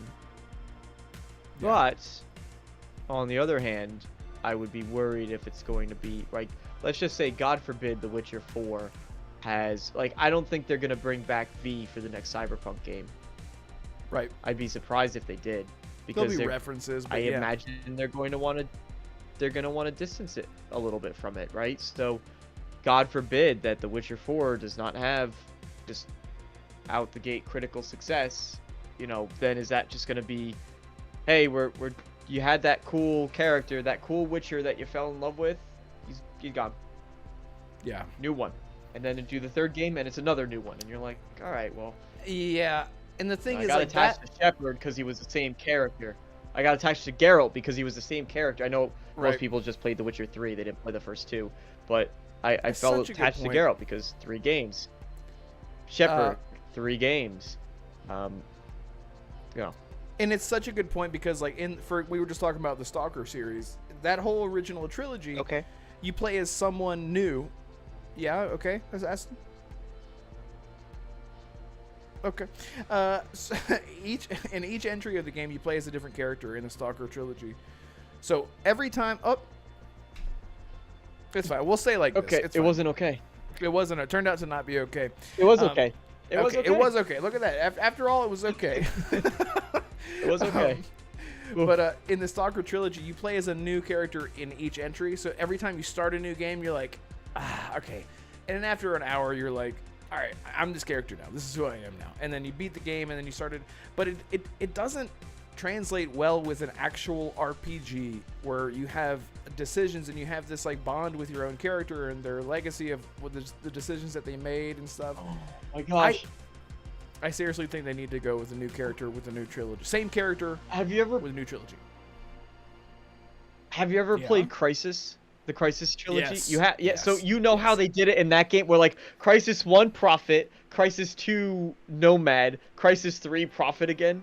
And I know that's a very like linear story-driven game, so it works in that sense. But the way they did it was so You're like, freaking we're back. creative. We're back. And I just, like, yes. And then you get to play as both at the same time, because I'm gonna give a massive spoiler for Crisis for someone who hasn't played. You should. It's an amazing first-person shooter, story-driven. All three of them, honestly. Even Crisis 3. I know a lot of people didn't like Crisis 3. I liked Crisis 3. I liked it a lot. But massive spoiler for it. You're in Crisis 3. I'm sure you know this. You're just playing as the husk of Nomad inside the suit that is now taken over by the artificial intelligence of Prophet. Right. So it's like a terrible reality. Yeah, a realization. Yeah, you're like, you get to play both protagonists at the same time. Right. Dude, that game. Brilliant. Crisis 3. I played Crisis 3 like a terrible time in my life. I had like this 14-inch little monitor that was broken, so it would tilt, and I had to take a box. It was a soap bar, an Irish Spring soap box, to put it on the left side of my TV screen to hold it up, just to play games on a mattress that was on the floor. That's all that I had. I had a 360 that I gave to a friend for. I gave $70 to a friend, so I could play games again. I lost everything. So. Just a little history of my life. Crisis 3 came at a perfect time. Your own pre-built PC. And now look at me. Hey, listen, custom built. Sorry, not pre-built. Custom built. I know exactly. I look at this thing every day. And I'm like, how the hell did I do that? Look how far you've come. It's crazy. I need to clean it again. I need to dust it again. You're right about dust. As soon as you see like a little bit of dust, you're like, oh, you just like rush over to it. And, anyway, it's a whole thing. Well, hey, Assassin. If you let that sucker build up, it gets. Yeah, it's scary. Hey, Assassin, what are we talking about next? Oh, well, well, it says it in the title of the episode, so we might as well touch a little bit on that. I know Damarco doesn't really care about it, but Red, you and I do care a bit about this franchise. Yeah. So apparently Microsoft is not allowed to advertise Call of Duty to be on Game Pass for some unexplainable reason. That's just a hearsay from Mr. Paris Lilly, wink wink to Damarco there, and Lord Cargnito of the Iron Lords podcast. They both said behind the scenes that apparently that Xbox is not allowed to advertise that Call of Duty Black Ops 6 specifically is not they're not allowed to say that it's on Game Pass. They're not allowed to shout it to the heavens. They are allowed to put it in the marketing material. They just can't go all out with it. So I have to say this. Microsoft, what was the point? If you can't even advertise your most valuable IP that's coming to your subscription service, what's the point? Like, bruh. Like, all of us hardcore fans, we know that it's coming to Game Pass. We know that. But the point is to get the casuals involved. The point is to get those people that play Call of Duty every month, every day of every year to subscribe to Game Pass because of Call of Duty.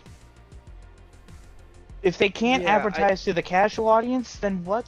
Then did they really buy Activision for nothing except for mobile, which of course is great? No. But why? Why? It's one it's the long-term play. Two, it's they bought Activision because it plays into the mobile is huge, right? Let's not mobile, PC, cloud, yeah. Yeah, but I would honestly, just because they can't advertise it, it means they're not going to be plastering it in play it day one an Xbox Game Pass all over the place when they're putting out TV spots for the game. That being said, you know for a fact that there's going to be an insane amount of Xbox branded marketing, even if it's not tied to Game Pass, but just Xbox branded marketing towards Call of Duty. It's going to happen because it's as massive as a game as it is. And then, you know, like, if that is something that's going to turn people onto the Xbox ecosystem in one way or another, then just because they can't be putting out commercials and advertisements and remarketing ads and all this other stuff, product placement in the next Deadpool movie, whatever they want to do, just because they can't do those types of things.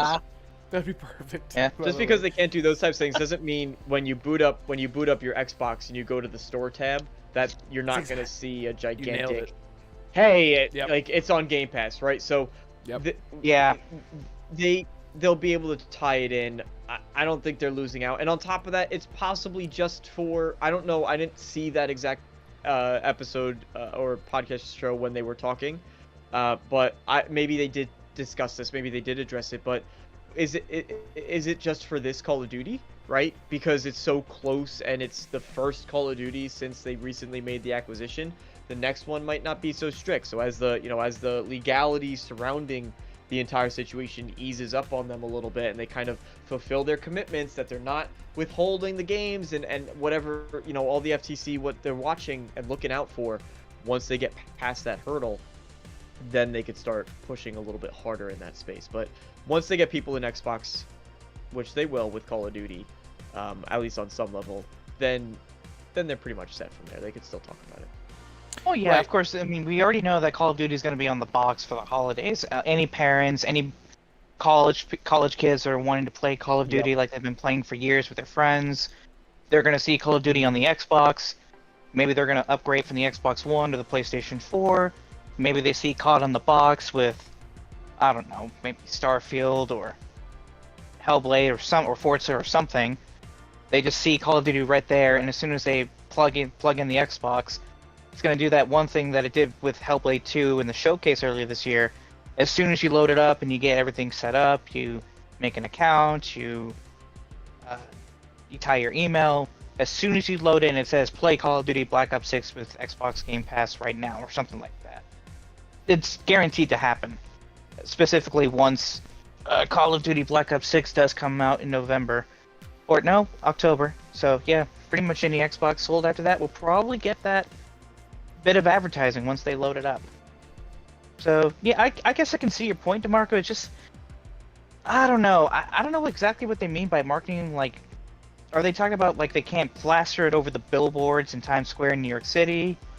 Or is it just like they can't, or they have to amend it in TV advertisements? Like, I agree with you when it comes to hearsay like this. They either be more specific or don't say anything at all, but it's Paris. And you know Paris doesn't really say shit just because he can. So, yeah, it's just, I don't know exactly what the plan is, but I just hope that, honestly, Call of Duty gives Xbox the boost they need, because, dear God, they need it. They really do. With console sales down 42%.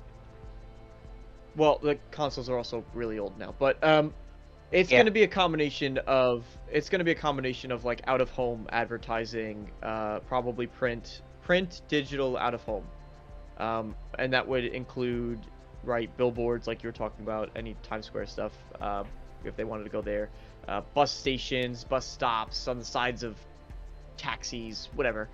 It would be that, and then it would also be. Well, yeah. So collaborations would probably fall into a bit of digital, right? So that's digital advertising, which would be your online, your commercials and stuff like that. And then I was talking about Doritos and Mountain Dew. Oh yeah, that's out of home. Yep. Sure. Yep. Forgot about that. But yes. Yeah, they did that with Halo. But even then, consider this though. Are they advertising Call of? Because if it's strictly or Call of Duty on Game Pass, right? If that is strictly what they're talking about, is it really advertising Call of Duty on Game Pass? If they say, here's a Mountain Dew can that's plastered with Call of Duty coming out on Xbox, and if you buy the can, you get a trial membership towards Xbox Live, or I'm sorry, Xbox Live, Xbox Game Pass. You get a 3-day trial for Xbox if you buy Mountain Dew, or like a chance to win it, right? So now they're promoting Game Pass. They have Call of Duty on the bottle, but that's not promoting that Call of Duty's on Game Pass. That's just saying we the have loophole. Game Pass. Right, so it's Right? like a So, loophole like, with like, they hey, could be. Yeah. hey, Treyarch, Activision, Sledgehammer, whoever you Call of Duty people are, what is your next advert? Where is it going? Is it going on a bottle? Is it going on Mountain Dew? Is it going on a Doritos bag? Because we'll be there side by side. And then the with you. FTC's like, hey, what do you think you're the doing? FTC's like, hey, what are you doing over there? And they're like, we're not doing nothing. I didn't do anything. We're advertising This is our between brand with Call us of and Duty. Activision. We're just, Yep. we're just, You it's said a Game giveaway Pass, for COD, Game not Pass. Xbox That COD. has nothing to do with Call Right, of yeah. Duty. Talk to Activision. Has nothing to do with us. Yeah. They Real go to quick. talk to Activision and they go, well, talk to Xbox. They told us to come to you. Well, go to them. Right, exactly. And the thing Yeah, is, like, I can totally see where, like, it's the thing is, like, we're talking about casual gamers, advertising to casual gamers. The majority of people that log on to Xbox, we're used to seeing the ads now. Damarco, like Windows Store, whenever you log into Steam, there's always something new there to be sold or promoted or whatnot. So whenever you load up an Xbox screen, it's the exact same thing with the Windows layout, with the little cubes all over the place, with something new coming out. And I think that that's always going to be totally fair play because that's their ecosystem. They're not going outside of their ecosystem. They're within their eco. And this is to the casual players. So these are for the people who like Call of Duty or not, the people that already have Game Pass, and they go, what? There's a Black Ops 6? Like, I haven't played Call of Duty in a long time. Let me jump in on this. And again, we already know that numbers matter. So even if somebody jumps in day one, downloads Black Ops 6 on Game Pass, they still count that in their numbers for for like fiscal year and whatnot. Look how many people jumped into Game Pass because Call of Duty, because or somebody who doesn't even have Game Pass on Xbox, and then they see Call of Duty's coming out. I'll get Game Pass for like a month and play it because whatever. So I really feel like that's what it's. I don't feel like this hurts the marketing at all with them not being able to go outside, and I don't think that this isn't permanent. This isn't permanent. This is still part of their 10-year deal. Wasn't there the 10-year deal, right? That they. Yeah, it was a 10. So Sony had a 10-year deal with Activision concerning the marketing that they couldn't advertise on Xbox as much as they did for PlayStation. PlayStation had exclusive modes for a year. They had exclusive maps. They had the beta a week before PC and Xbox players. It's actually something that Phil Spencer talked about earlier this year, how he hated that. So everyone's going to be jumping in the beta at the same time from now on. No more timed exclusive modes or skins or anything of that nature. The only real difference between Xbox and PlayStation going forward concerning Call of Duty, if you have Game Pass Ultimate, there's a good chance you're going to be playing the beta for free through Game Pass Ultimate if you're a member. On PlayStation, you'll still have to pre-order the full game in order to get into the beta. That's really the only difference, and to be honest, it's not really that much of a difference, but it probably will encourage more people as the years go on to just get an Xbox, get Game Pass Ultimate. You'll play the beta for free. You'll get the game technically, quote unquote, for free later on in the year once you do. People forget in marketing that the best way to market your game is through word of mouth. And RSJ fan actually mentioned it earlier. Word will get around to even the casual market, yes.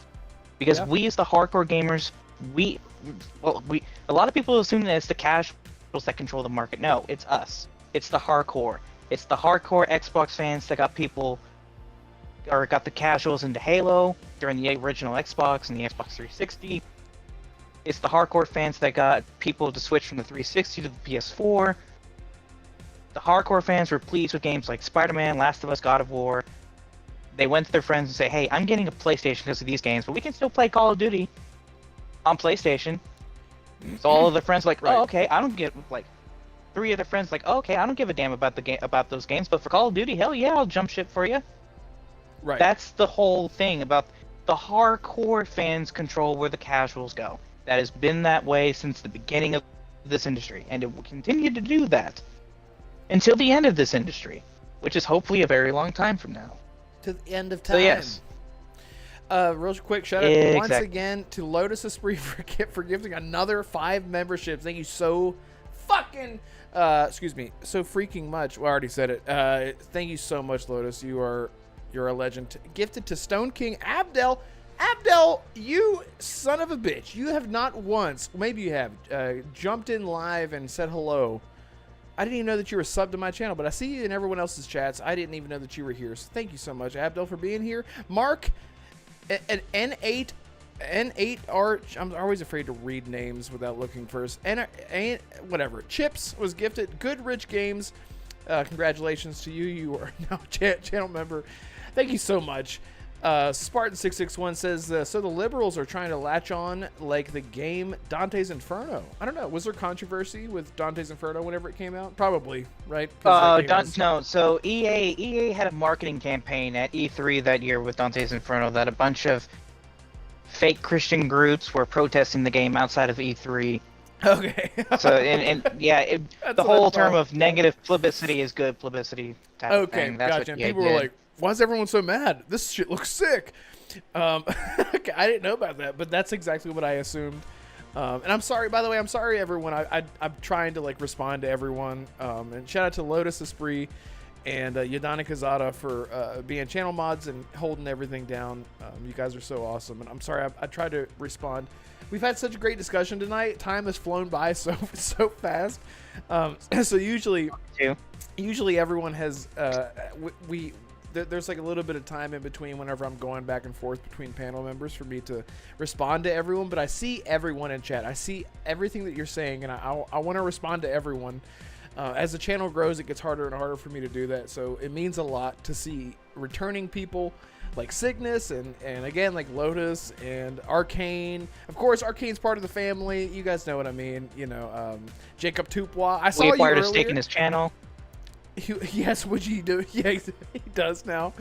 Jacob Tupois. I saw you earlier, Jacob Tupois. He says that Geralt is going to be in the background of The Witcher 4 every 10 minutes going, fuck. Exactly. That would be amazing. I'd be so happy. Anyway, there's so many people to shout out. I just wanted to say thank you all so much for everything, and especially, you know, for the people who are supporting the channel directly, like Lotus, like Spartan, like Yodani, like True77. I see you. Everyone. Arcane has a question. Arcane has a question.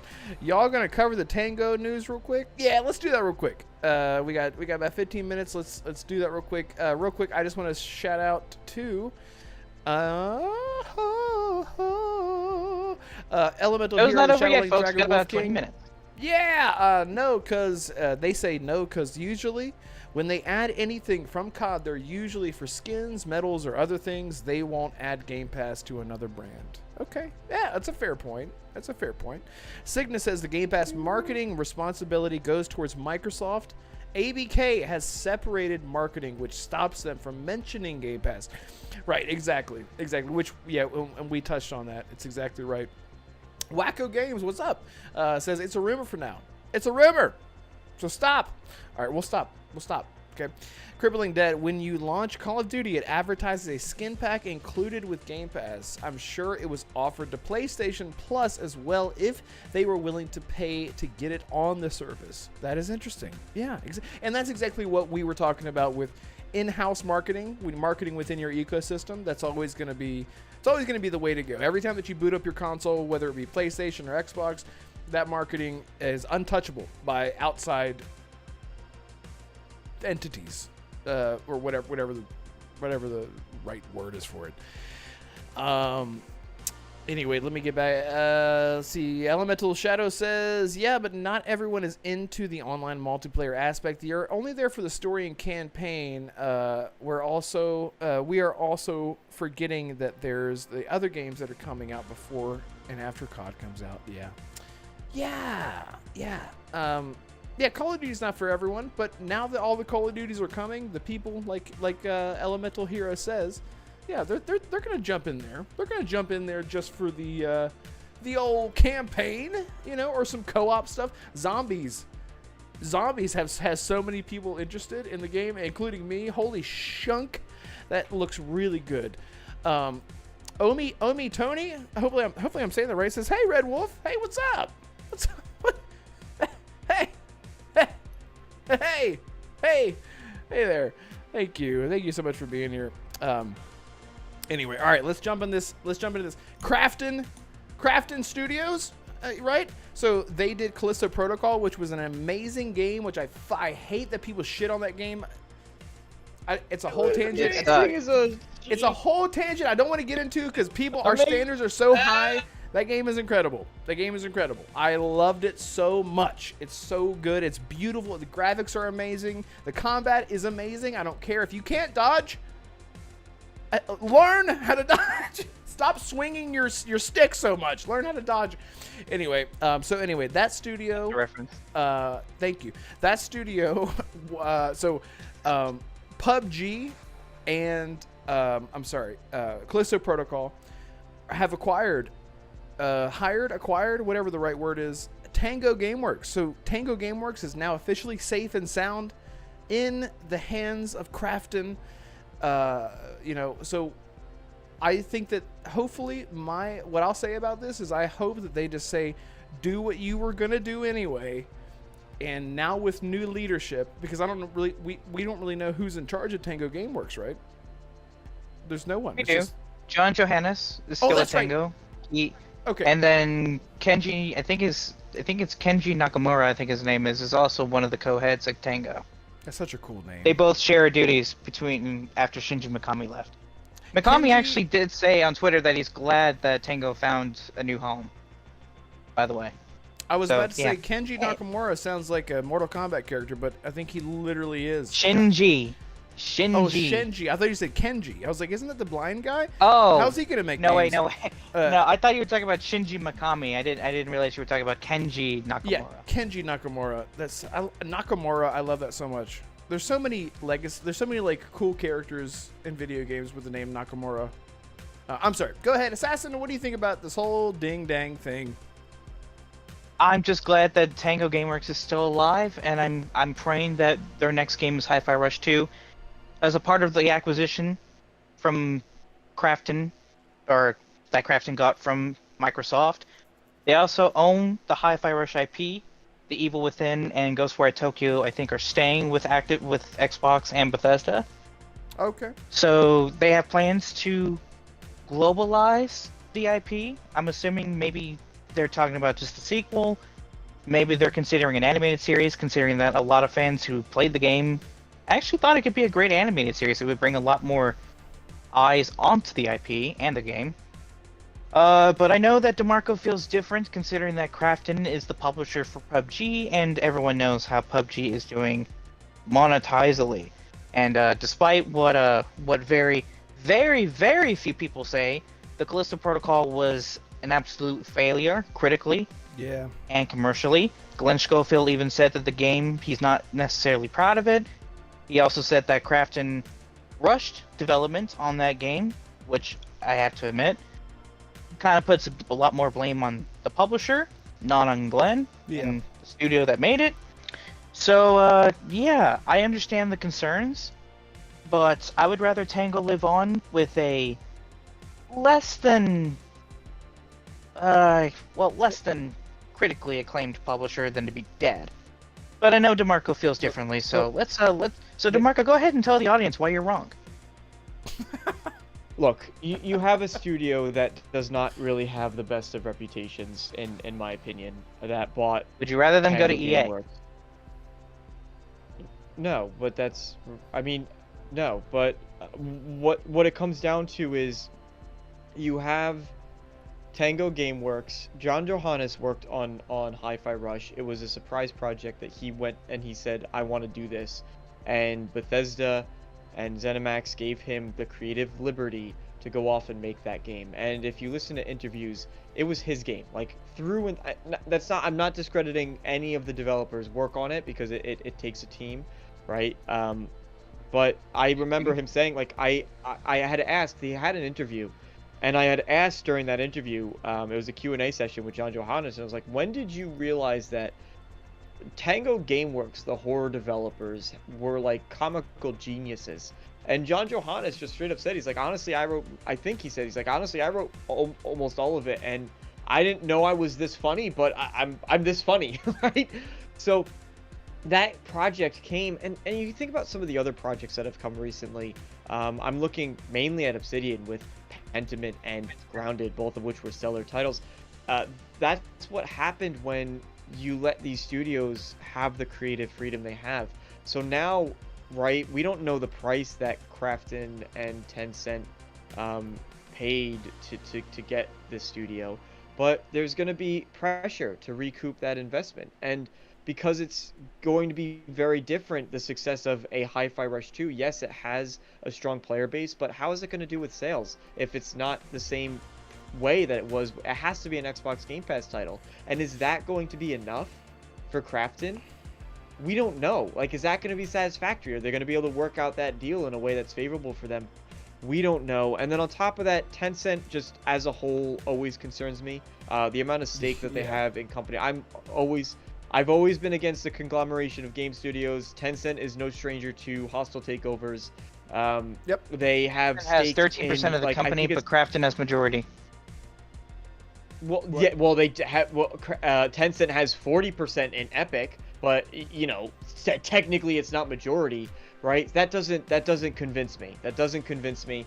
Bethesda had majority stake, but without Providence equity and their investments into ZeniMax and Bethesda. But look at the titles we were getting as Providence began to invest more and more heavily into Bethesda, right? And that's never been like a concrete connection that people made between the private investors at Providence and Bethesda.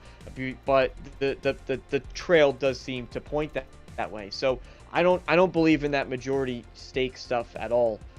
You know, when a company starts getting that large, and to just be completely transparent, I don't really trust a video game company like Tencent when it's also the same company that's making like healthcare and medical like stuff, right? Because Tencent, they did do AI medical innovation. I have this pulled up just so I get it right. They created WeChat Intelligence Healthcare, Tencent Doctor Work.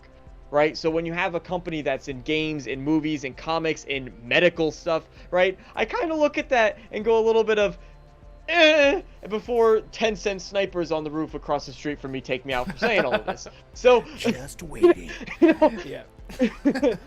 So, you know, when a company like that is getting invested into, so that's why between that, Krafton, I'm not going to even speak to Callisto Protocol because I didn't play it, so I'm gonna leave that out of my mouth. Please don't But ever I play can it. comment on, but I can count on what other people have said and that it wasn't You good. should And I play didn't it. actually It's know amazing. that guy said he wasn't even proud of it. So Glenn. Glenn Schofield, yes, thank you. Yep. So there's just a lot of red flags for me that make me nervous. I am so thrilled. On Twitter, the developers at Tango were excited and they were happy. The team members at Bethesda were happy and they were excited. Fans are happy and excited, and news outlets and journalists are happy and excited. Therefore, I am happy and excited. I just am happy and excited on the assumption that it's for the best interest of Tango. Because, and I'm going to end on this, I know that I always repeat myself and I need to work on that, but I will end on this. It's going to live and die, in my opinion, whether or not Krafton lets Tango do what Tango wants and they give them that creative freedom. Right. That will be whether or not Hi-Fi Rush 2 and whatever other projects they want to do is going to turn out okay. And if it doesn't turn out okay, to be completely honest, I'm not going to look at Tango. I'm immediately going to start blaming publisher and those other influencers. So that's my spiel on it. Exactly what I was gonna say. I just That is fair. I That is hope fair, that and I'll do the whatever same. happens with Tango, they're not forced into Hi-Fi Rush 2, because everyone loves Hi-Fi Rush 2 and that's great and everything. They even had the Game Pass deal, which was how a lot of people got their hands on that game. Someone in chat, Harry Balsack says that they uninstalled Hi-Fi Rush after 30 minutes. I think Tango being closed made people pretend to be outraged. And what I said was, I think that Legitimately outraged. Well, I mean, I think, and being closed is something to be outraged, regardless if you didn't like the product that they gave. So I think the outrage is valid there. I think the difference is that they really nailed a niche genre and brought a lot of people to a genre that they wouldn't have otherwise messed with had it not been into Game Pass. So there is that one benefit. But again, to your point, Damarco, this is exactly what I was going to say. I really hope that Tango Gameworks isn't forced into the Hi-Fi Rush path, especially after what they've just gone through. I hope that they can do whatever the hell they want to do, and Krafton can sign off on it and say, yeah, this lines up with, we got you guys because there's talent there, not just because of Hi-Fi Rush. Mm-hmm. Like, you guys can do more than just You look at a music beat game. That's all I was going to say. Yeah, you look at like well, it was I know Arcane is really excited about this. It was Blumhouse, like Blumhouse, the film studio, Yeah. opened up their film games company. division. Yes, and some of their and games are you- so good. Yeah, and you look at the types of games they're producing, and it's very clear like that. There's some corporate stuff going on because they're a business, they need to make a profit. But I looked at the games that they showed off, and these were not mass marketable games. These were niche things, and it was very clear. Like, they said it during their conference, and whenever you have some corporate schmucks get on stage and go, we're here to like support the developers, I go, okay, yeah, sure. But when they were on stage, I did genuinely believe it. I did really believe it, that they were like, we want to support these people to make these creative visions. And you looked at the games they were showing off, they were niche indie looking projects that really did look like, hey, we want to support your passion to try to develop this game. And if that's the relationship that Tango gets, they're golden. They're golden. And I can't wait for that. But until then, I want the best for Tango, because they deserve it, especially after all they went through. If this proves anything, and Arcane and I talked about this after the news broke out, if this proves anything, Microsoft, I know a lot of people don't want to give Microsoft the What credit, happened to but they sold sorry. they sold Tango to Krafton. It says Microsoft has sold off the IP in studio to Krafton, so they were involved. Krafton didn't just find a dead corpse and go, hey, I'm gonna revive you and buy you from nobody. That's not how it works. But anyway, if Microsoft can find a home for Tango, surely somehow, some way, and I know Arcane disagrees even though he really wants it to happen, surely you can find a home for Arcane Austin, even if they have to rebrand and rename their whole studio. If they still get to make the games that made them famous in the first place, go ahead. But surely you can find a home for them too. For God's sakes, I understand Alpha Dog and Roundhouse. Roundhouse is more of a support studio. They're being integrated with ZeniMax Online. Alpha Dog was more of a mobile studio, but some of those developers found a home with Bethesda and their main teams. But surely Arcane Austin can find a home too. Come on. I think that one's a bit. I think it's a bit tricky because you still have Arcane. I know it. I know that. But like I said, they could just rename the studio to something else. Surely. Come on. But then you're not necessarily selling. You might get into some really tricky territory because at that point you're not selling. I know there's definitely some, like, legally speaking, you want to get into the realm of contracts and deals and, clauses and subtext. There's a way to work it both ways probably, but I would imagine Roundhouse that was if originally you're trying Humanoid to- Studios. I'm just and saying. then they bought it as but did they buy it as Humanoid and then rename it? Yes. Right? Because my point being, so they bought it as Humanoid and then renamed it. So my point being, if they try to rename the studio and then sell it, right? You're not really selling the studio, because at that point you're like kind of just selling the people. Like you're literally just trading human beings almost, if that makes any sense. It doesn't really matter if they get to keep their jobs and they get to keep their livelihood. I mean, look, And they if still I get have a another studio to Prey, call that's home. all I just want Prey 2. I would do whatever, whatever. Here's an idea: have Bethesda and Arcane Leon license out the Prey IP to this new studio if they decide to do that. Just let them make Prey 2. And make the Prey 2 that we were supposed to get to begin with, the Bounty Hunter game. God! I mean, each Prey game has been different anyway, so what That the one's hell? dead. I know. That one's dead. we Listen, get thank God. Morgan, you, Schmorgan. but yeah, I don't think that. Okay, I like how We're not Arcane getting says, Arcane. "Oh, I know they're not coming back, bro." There are things that we have talked about on this podcast, and then a couple days later, the thing that we either want to happen or something very close to it has happened. I'm just saying. But I don't know. And It would be they, great. They lost but, a lot of their team though. Like Arcane, I'm sorry, Tango kept a lot of their staff because they probably couldn't discuss plans to sell the studio. But Tango was probably a studio that was they were able to sell it and they wanted to sell it. And I wouldn't be surprised if those conversations happened before they closed the studio, or started immediately after. But Arcane Austin lost a lot of its staff during that. Well, okay, it was just a pipe dream. Okay, it was a way to get Arcane to find some closure. Okay. Okay. Oh, there you go. Yeah, Arcane just said the exact same thing. Scattered to the winds and Well, snatched alright up then. by Wolf Eye Studio for the next game. For the next game, that was another topic. Yeah. Actually, that was another topic we were. Man, Jesus Christ! Let's wait. This because was we're this gonna is a hear ton more. of news. There's so much What's news. the next topic? Well, we're running running out of time. Yeah. Preach I to know Sony for them to pick them up. I saw that. Arnie says preach to Sony for them to pick him up. Oh, that'd be hilarious. I think the last thing that Tango Gameworks is going to do, or Krafton now for that matter, is going to allow anyone any sort of exclusivity for whatever happens next, because they are really gun shy, a little PTSD after what happened with Microsoft. So, rightfully so. They actually made They actually made history with this buyout. By the way, it's the first time in video game industry history that a South Korean publisher has acquired a Japanese studio. This is the first, actually. I just found that out too. Wow. That is great.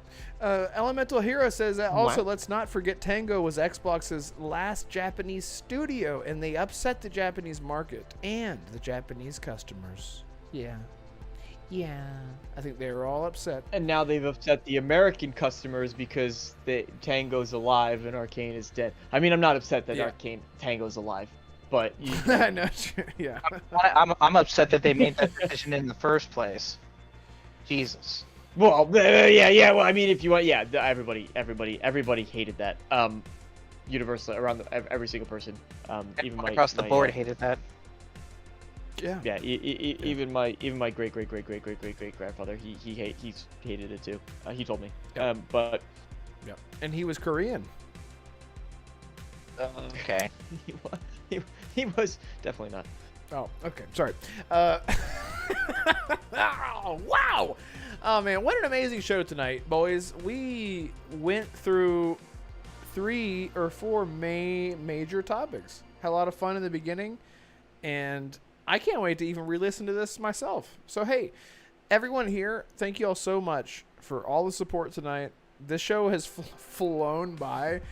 And show some love to Holly. If you have her on Twitter, just wish her well, and make sure to tag her and tell her that you miss her, because we've definitely felt her absence, but we were able to go off, let the boys be boys, if you know what I mean. No, we didn't go that Which crazy. is funny because this is probably the least raunchy episode that we've had in a very long time. That's what I was gonna say. That's why I said it's probably like the exact opposite. Like, because Holly wasn't here, she's the one who brings on the raunch, and there was like nothing insane. I don't know. I think maybe either she actually has the dirtiest mind out of all of us, or we're just all very. Yeah, we're very immature. No, you don't have to say it. It's okay. Yeah, we're all just boys being boys. Oh man, Holly's not gonna get this far into the episode. And if you do, Holly, let me know in the comments. Anyway, hey, yeah. So anyway, seriously, this has been such a fun show. Really appreciate everyone in chat being here. And Assassin, can you tell everyone what your next video is going to be about? What's the next major game coming out? No, hold on. What's the next major game release? The next one is Space Marine 2. Are you talking about like from the east or the west side? Is it? Space Marine 2 is the next one. What's the next major one? Is the it next major? September, Space the next major September ones. Visions of Mana and Star Wars Outlaws are pretty much on the same day. Oh, August yeah, 30th. well, That Outlaws. game doesn't count. I'm not excited for Outlaws anymore. Yeah. Okay, I mean, fine. Astrobot. Yeah, that's a niche. It's like cute. major. Like No, it's major. not. So it would be okay. So the next thing I'm excited for is Space Marine. It's in September. So the next game I'm excited for. So that's all I Yeah. want to know. We need to figure out, by the Selfishly, I wanted way, to know how the what, hell like, we're gonna do Look this. forward to it. Did you see the message I put in group? We had to figure out because apparently it's gonna be you, and Holly playing this game. Day one. Oh, well, I guess I Wait, don't have to pre-order anymore. You no, you definitely do because it has a ton of modes to Yeah, jump the into. multiplayer. Yeah, it has like horde mode, has PvP, it has so much, it's ridiculous. But we need to talk about how to figure all that out. True 77 says someone comment a timestamp for Holly. Thank you. Yeah, and again, I'm so sorry. You guys were so awesome in chat. It's so active. I wasn't able to like grab. I'm usually pretty good about grabbing everyone's comments and replying to everyone. But thank you all so much for being here. And again, Assassin, what's your next video going to be about, man? You're going to be talking about turtles? Well, I'm almost done. I'm almost done with my second video. I'm almost done fixing or redoing the whole thing. Oh, Because yeah. for people who don't know, yeah, it got deleted and I had to redo the whole thing. So I'm almost done with it. It should be done by Friday. As far as what I'll be playing Siege with my squad. I'll be picking up Visions of Mana later this month. I'll be playing Kunitsugami and Mass Effect until then. Okay. So yeah, Whatever. that's what I'll be playing. That's what I'll be Leave it when I doing. see it. Exactly. And I'll be appearing offline, so that way you don't see it, but I'll come to you with knowledge, so you'll know that I have been playing it. You can find me on Twitter and on YouTube. The links are in the description down below, and I'm just gonna put this as a plug for next week. So Red, Holly, and I will be reacting to Gamescom opening night live, 2 p.m. Eastern Time. So if you guys are interested in watching our reactions to that show, there's going to be new game announcements. There's going to be updates on games like Marvel's Rivals, a new horror game from Sony is going to be revealed there, a bunch of new titles. Indiana Jones and the Great Circle is also going to get an update during that show. So 2 p.m. a week from now, Eastern Standard Time, we'll be reacting to that show. The three of us. I'm not sure if DeMarco's going to make it, because every time we've talked about it, he has not said a word. It's at. Yeah, well, it's at 2 p.m. on a weekday. Yeah, it's so weird. I'm not dude. even going to be able to watch it. Yeah. Yeah, So, I will all literally of us not asked even off be able for to it, though. watch it live. yeah, it's really I strange. can't afford to take off. I'm a team of one at my company. Right. And I'm What? the exact same way.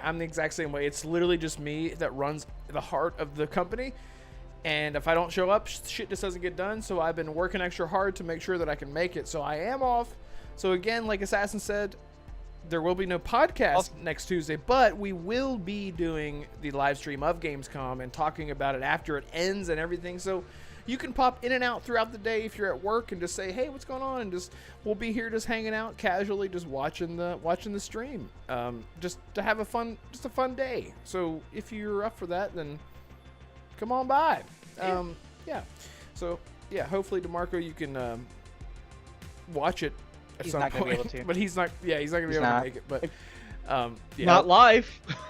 not live. Me- Yeah, exactly. Red and I had asked Which- off for our jobs to which approve sucks their leave. because Holly was I've off seen- anyway. I saw the games that are gonna be there, and like a lot of them I'm really excited for. Like this is a show I actually would love to tune into, even Yeah, if I was Marvel's just watching Rivals. as a fan. But Indiana Jones, Monster Hunter Wilds. Yeah, yeah, a lot of great games there. I mean for Indiana Jones alone, I would love to be able to react to Indiana Jones like live, but because I'm so excited for that game. A lot of us are. Yeah. Hey, DeMarco, since you're Yeah. talking about stuff, you want to talk about what you're going to be doing and getting into on your channel? Dude, people miss you. You need to get on back. Get on back on that channel, bang. I don't think he wants to. I have gotten the very sporadic, like, nice comment on a random video I have to say, I did get a message from DB Cooper on Twitter, who was a subscriber of mine, and he messaged me completely out of the blue. That's just like, hey man, I really miss seeing your content. Like, I need that positivity. It was very heartwarming to see. I love that. So awesome. But I love that too. yeah, I'll tell you, I will not be doing anything related to Gamescom as far as live anything. So that's not happening because it's at 2 o'clock. But I'm excited. I'm excited to see.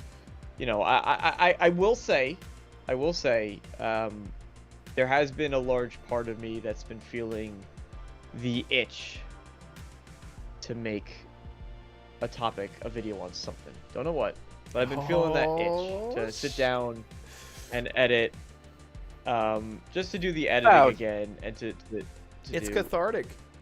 Yeah. I think, you know what it is though? I don't want to get into it on a level where I'm spending 5 hours editing. Like, if you've ever watched Tim Kane's videos, I'm not gonna say I would go that light with it, but Tim Kane, he does like series of game development, like advice for game developers, talks about his experience with Fallout and all this stuff, and he just talks. And I'm not saying I would go that low. Well, low. I don't want to say low quality, but that because he's in comparison an to what interesting you've person, done, so it's justified. And I'm not an interesting person. But yeah, so I get it. I know what you mean, because I thought about it. I'm like, what I'll do is do a live stream where 4 people will show up, and 4 of them will be me on 4 different accounts. So I know what you mean. You should try it sometime. Just do it. Just do it. You're never gonna know. And it's not a low bar. It's easy. So, You want this to be a positive outlet where you have something to. You feel creative in a sense. So if that's what you want to do, try it out. Try it out. We miss you. Come back. Yes, exactly, Odani. That's the one. Damarco video: loot boxes in inflationary gaming market and why it's a good thing. It's a good thing. Right. Intro video plays. You know me so well. You clearly watched all of his take content. on loot boxes. You clearly watched all of his videos. You nailed it, Yadani. Yadani, I hope you made it home safe, by the way. Anyway, so yeah, tell people where they can find you, Damarco. All the links in the description below. I mean, in the description, Damarco Dude on YouTube and Twitter. Yeah, great. Me Damarco too. plays. Damarco plays on YouTube also. I have Let's Plays that I made. Oh, that's right. Yeah, That was fun for a bit. I need to link that. Those are all live. They're still there. Like, I'm never taking those down. Arcane says, I second that comment. I have a 1/16th or 1/100th. Arcane, we need you to come back. What is it with Bethesda content creators? They've just been leaving in droves lately. I know. Light has had some. I mean, he's been dealing with a lot of stuff. So shout out to Light. He's had a lot of shit behind the scenes. Yeah. So shout out to Light, who never ever comes onto the show, but it's probably because it's like 11 o'clock at night whenever we're having. He's at British time. No, he wants to. We'll see. Bethesda content creation is weird because they're big enough where you can get a strong following just around Bethesda. I mean, you think about, like, you have so much diversity there too between Machine Games, Tango, Bethesda Game Studios proper. There's so much diversity in the types of titles that you can get and talk about. Mm-hmm. So they create, like, as far as game studios go, it's not like you're doing EA. Like, EA, yeah, they have a lot of different titles, but they all feel very similar. Even Ubisoft, they're all pretty formulaic. So it's very unique, the position that Bethesda is in, and they all have their own identity. Yeah, Bethesda and then has, when like, you multiple try to identities. Yeah, and then when you try to branch out of that, it just kind of, you hit a wall, right? So that's why it's both a gift and a curse, because you get this awesome audience. You really do. You get this awesome, really passionate community. So of passionate, people. yeah. But then you're like, hey, I'm gonna go talk about Dragon Age, and then YouTube is just like, you thought you were gonna have fun, and then you just. You thought you were gonna have fun. You thought people cared about, and then it's just like this subtle reminder that you have a really great audience, but it is this subtle reminder that, you know, not everyone actually cares about what you have to say. Exactly. And that can really do a number. 100%. Yeah, I saw a couple of comments. I remember Arcane had released a video about Alan Wake 2 and Remedy a few months back, and a couple of his comments were like, dude, this isn't Arcane, or this isn't Dishonored or Deathloop. What is this? Yeah, why are you talking And I about was like, this? dude, Yeah. he's branching out. Like, let him and- do him. Exactly, like Yeah, look and at, it's like good. You the really Starfield need- stuff. Like and it's like I mean, and there are shitty people. There are so many shitty people in the world that will just because you're excited about one thing a lot, they think that that's what you're doing. You're grifting or like you're farming for You're a engagement. shill. Yeah, you're you're a automatically shill. a shill. If I And it's had like- a lot more energy, I would cover Atlas. Atlas would be the studio that I would be covering, and their Bro, games. Because you're- I'm That is such a loving good point. Persona so much, and I cannot Yeah. wait to try Shin Megami Tensei. Honestly, Dude, in Assassin, I'm so glad that you're into Persona because you never played Persona. I always told you to play Persona 5. before oh it wait came a out, minute, no, and wait, then- wait. Arcane hadn't made that video yet. He told me he was concerned about that. It didn't actually happen. Oh. Shill Wolf. I feel stupid. I am so sorry, Arcane. I don't know why I thought you made that Yeah, video. he wanted to make the Yeah, it's he like the told me that he alternate was ending. concerned that people wouldn't watch the video because it wasn't Arcane. I think that's what he told me. Yeah. Arcane, I'm sorry. I think I was Yeah, half it's asleep just- when we you talked have about to- it. You have to really. No. My advice to anyone who wants to do content creation. This is actually what Matt Pat had said, like in a video he did an interview about it. Is like you map out your videos and you're like, okay, he did it with game theory, right? Where it's like, all right, I have two videos that I'm working on that, and it's different when you're not doing it full time, like a game theory or like a Mr. Matty plays and stuff like that. But you're like, all right, I'm gonna do these topics that I know will engage my current audience, and then I have this one that I know won't do as good, but this one is explicitly meant to target other people. And if you had the luxury of doing a consistent cadence of videos, you could plan that out really strategically so that you're maximizing your engagement with both old and new audiences. But the unfortunate part is most people don't have that luxury until obviously they get there. But you know, you have to really go into it with that mindset of like, all right, I know this isn't going to do well, but I'm going to be proud of it. I'm going to be proud of the video I made. You know, Right. Because if you're just making a video to make a video, that's when you really start feeling burnt out. It's like, Yeah, well, I made this. I know the video's not good, and it also didn't do good. Right. And I think a testament gotta to be that proud was of the like my quality. recent Witcher video. Like I had so much fun making that video. I probably spent like almost 5 hours on the video, and it's like a 6-minute video or something like that. I was trying new editing stuff, and I just had such a fun time making it. And I really, you know, all the points that I made in the video are what we talked about today. And I put it out knowing, I knew, I was like, this video. Matter of fact, I actually released the video. I forgot, I released the video once already, and it within the first 10 hours it had like 20 views, and I said, you know what, let me just delete the video and release it at another time whenever I feel like it's the news is that there's more engagement there with RPGs and The Witcher and whatnot. And so I did, and I still knew this is most likely going to get like 200 views. It ended up at like almost 700 views, and this is right after the Starfield modding video that had like 40,000 views, which a lot of the people in chat, if you're lurking, that's where you came from. But I knew it's all about expectations, like Damarco said. You just, if it makes you happy, just do it and just keep doing it. Don't ever stop. Don't have any expectations, and don't be disappointed when something. Nothing is ever a failure. Nothing is ever a failure. If you created something and you put it out there and you love it, and you're passionate about it, that's already a win to begin with. That's so much work that goes into this content creation. Yeah. People don't ever think about. So just remember that. Just do it if it makes you feel good and you feel passionate about it, and you got the video done and you published Dude, it. the it's a reviews win. on my channel, like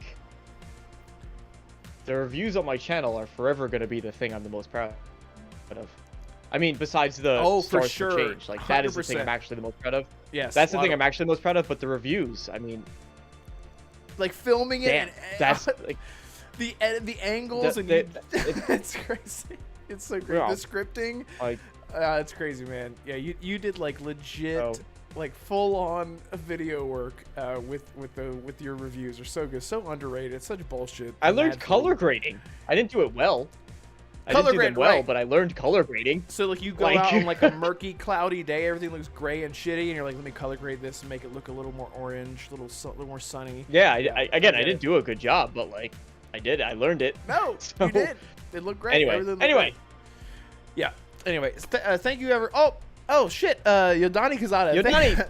Thank you so much, bro. Yodani Kazada gifted a channel membership to Christine. Just Christine. That's it. That's it. Is that... Oh, well, I can't say anything. But, Yodani, you already know what I was going to say. Thank you so much, Yodani. Thank you so much for gifting the channel membership. You guys are so supportive. You guys are amazing. I love you all. Peace. No, I'm not going to... That's not my line. Anyone get that? No. Anyway, okay.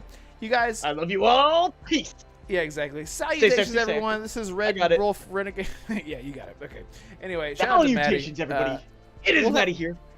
We'll have Maddie on next show. It'll be easy to get him on. No, it won't. Barely a convenience. Barely an inconvenience. Anyway, yes.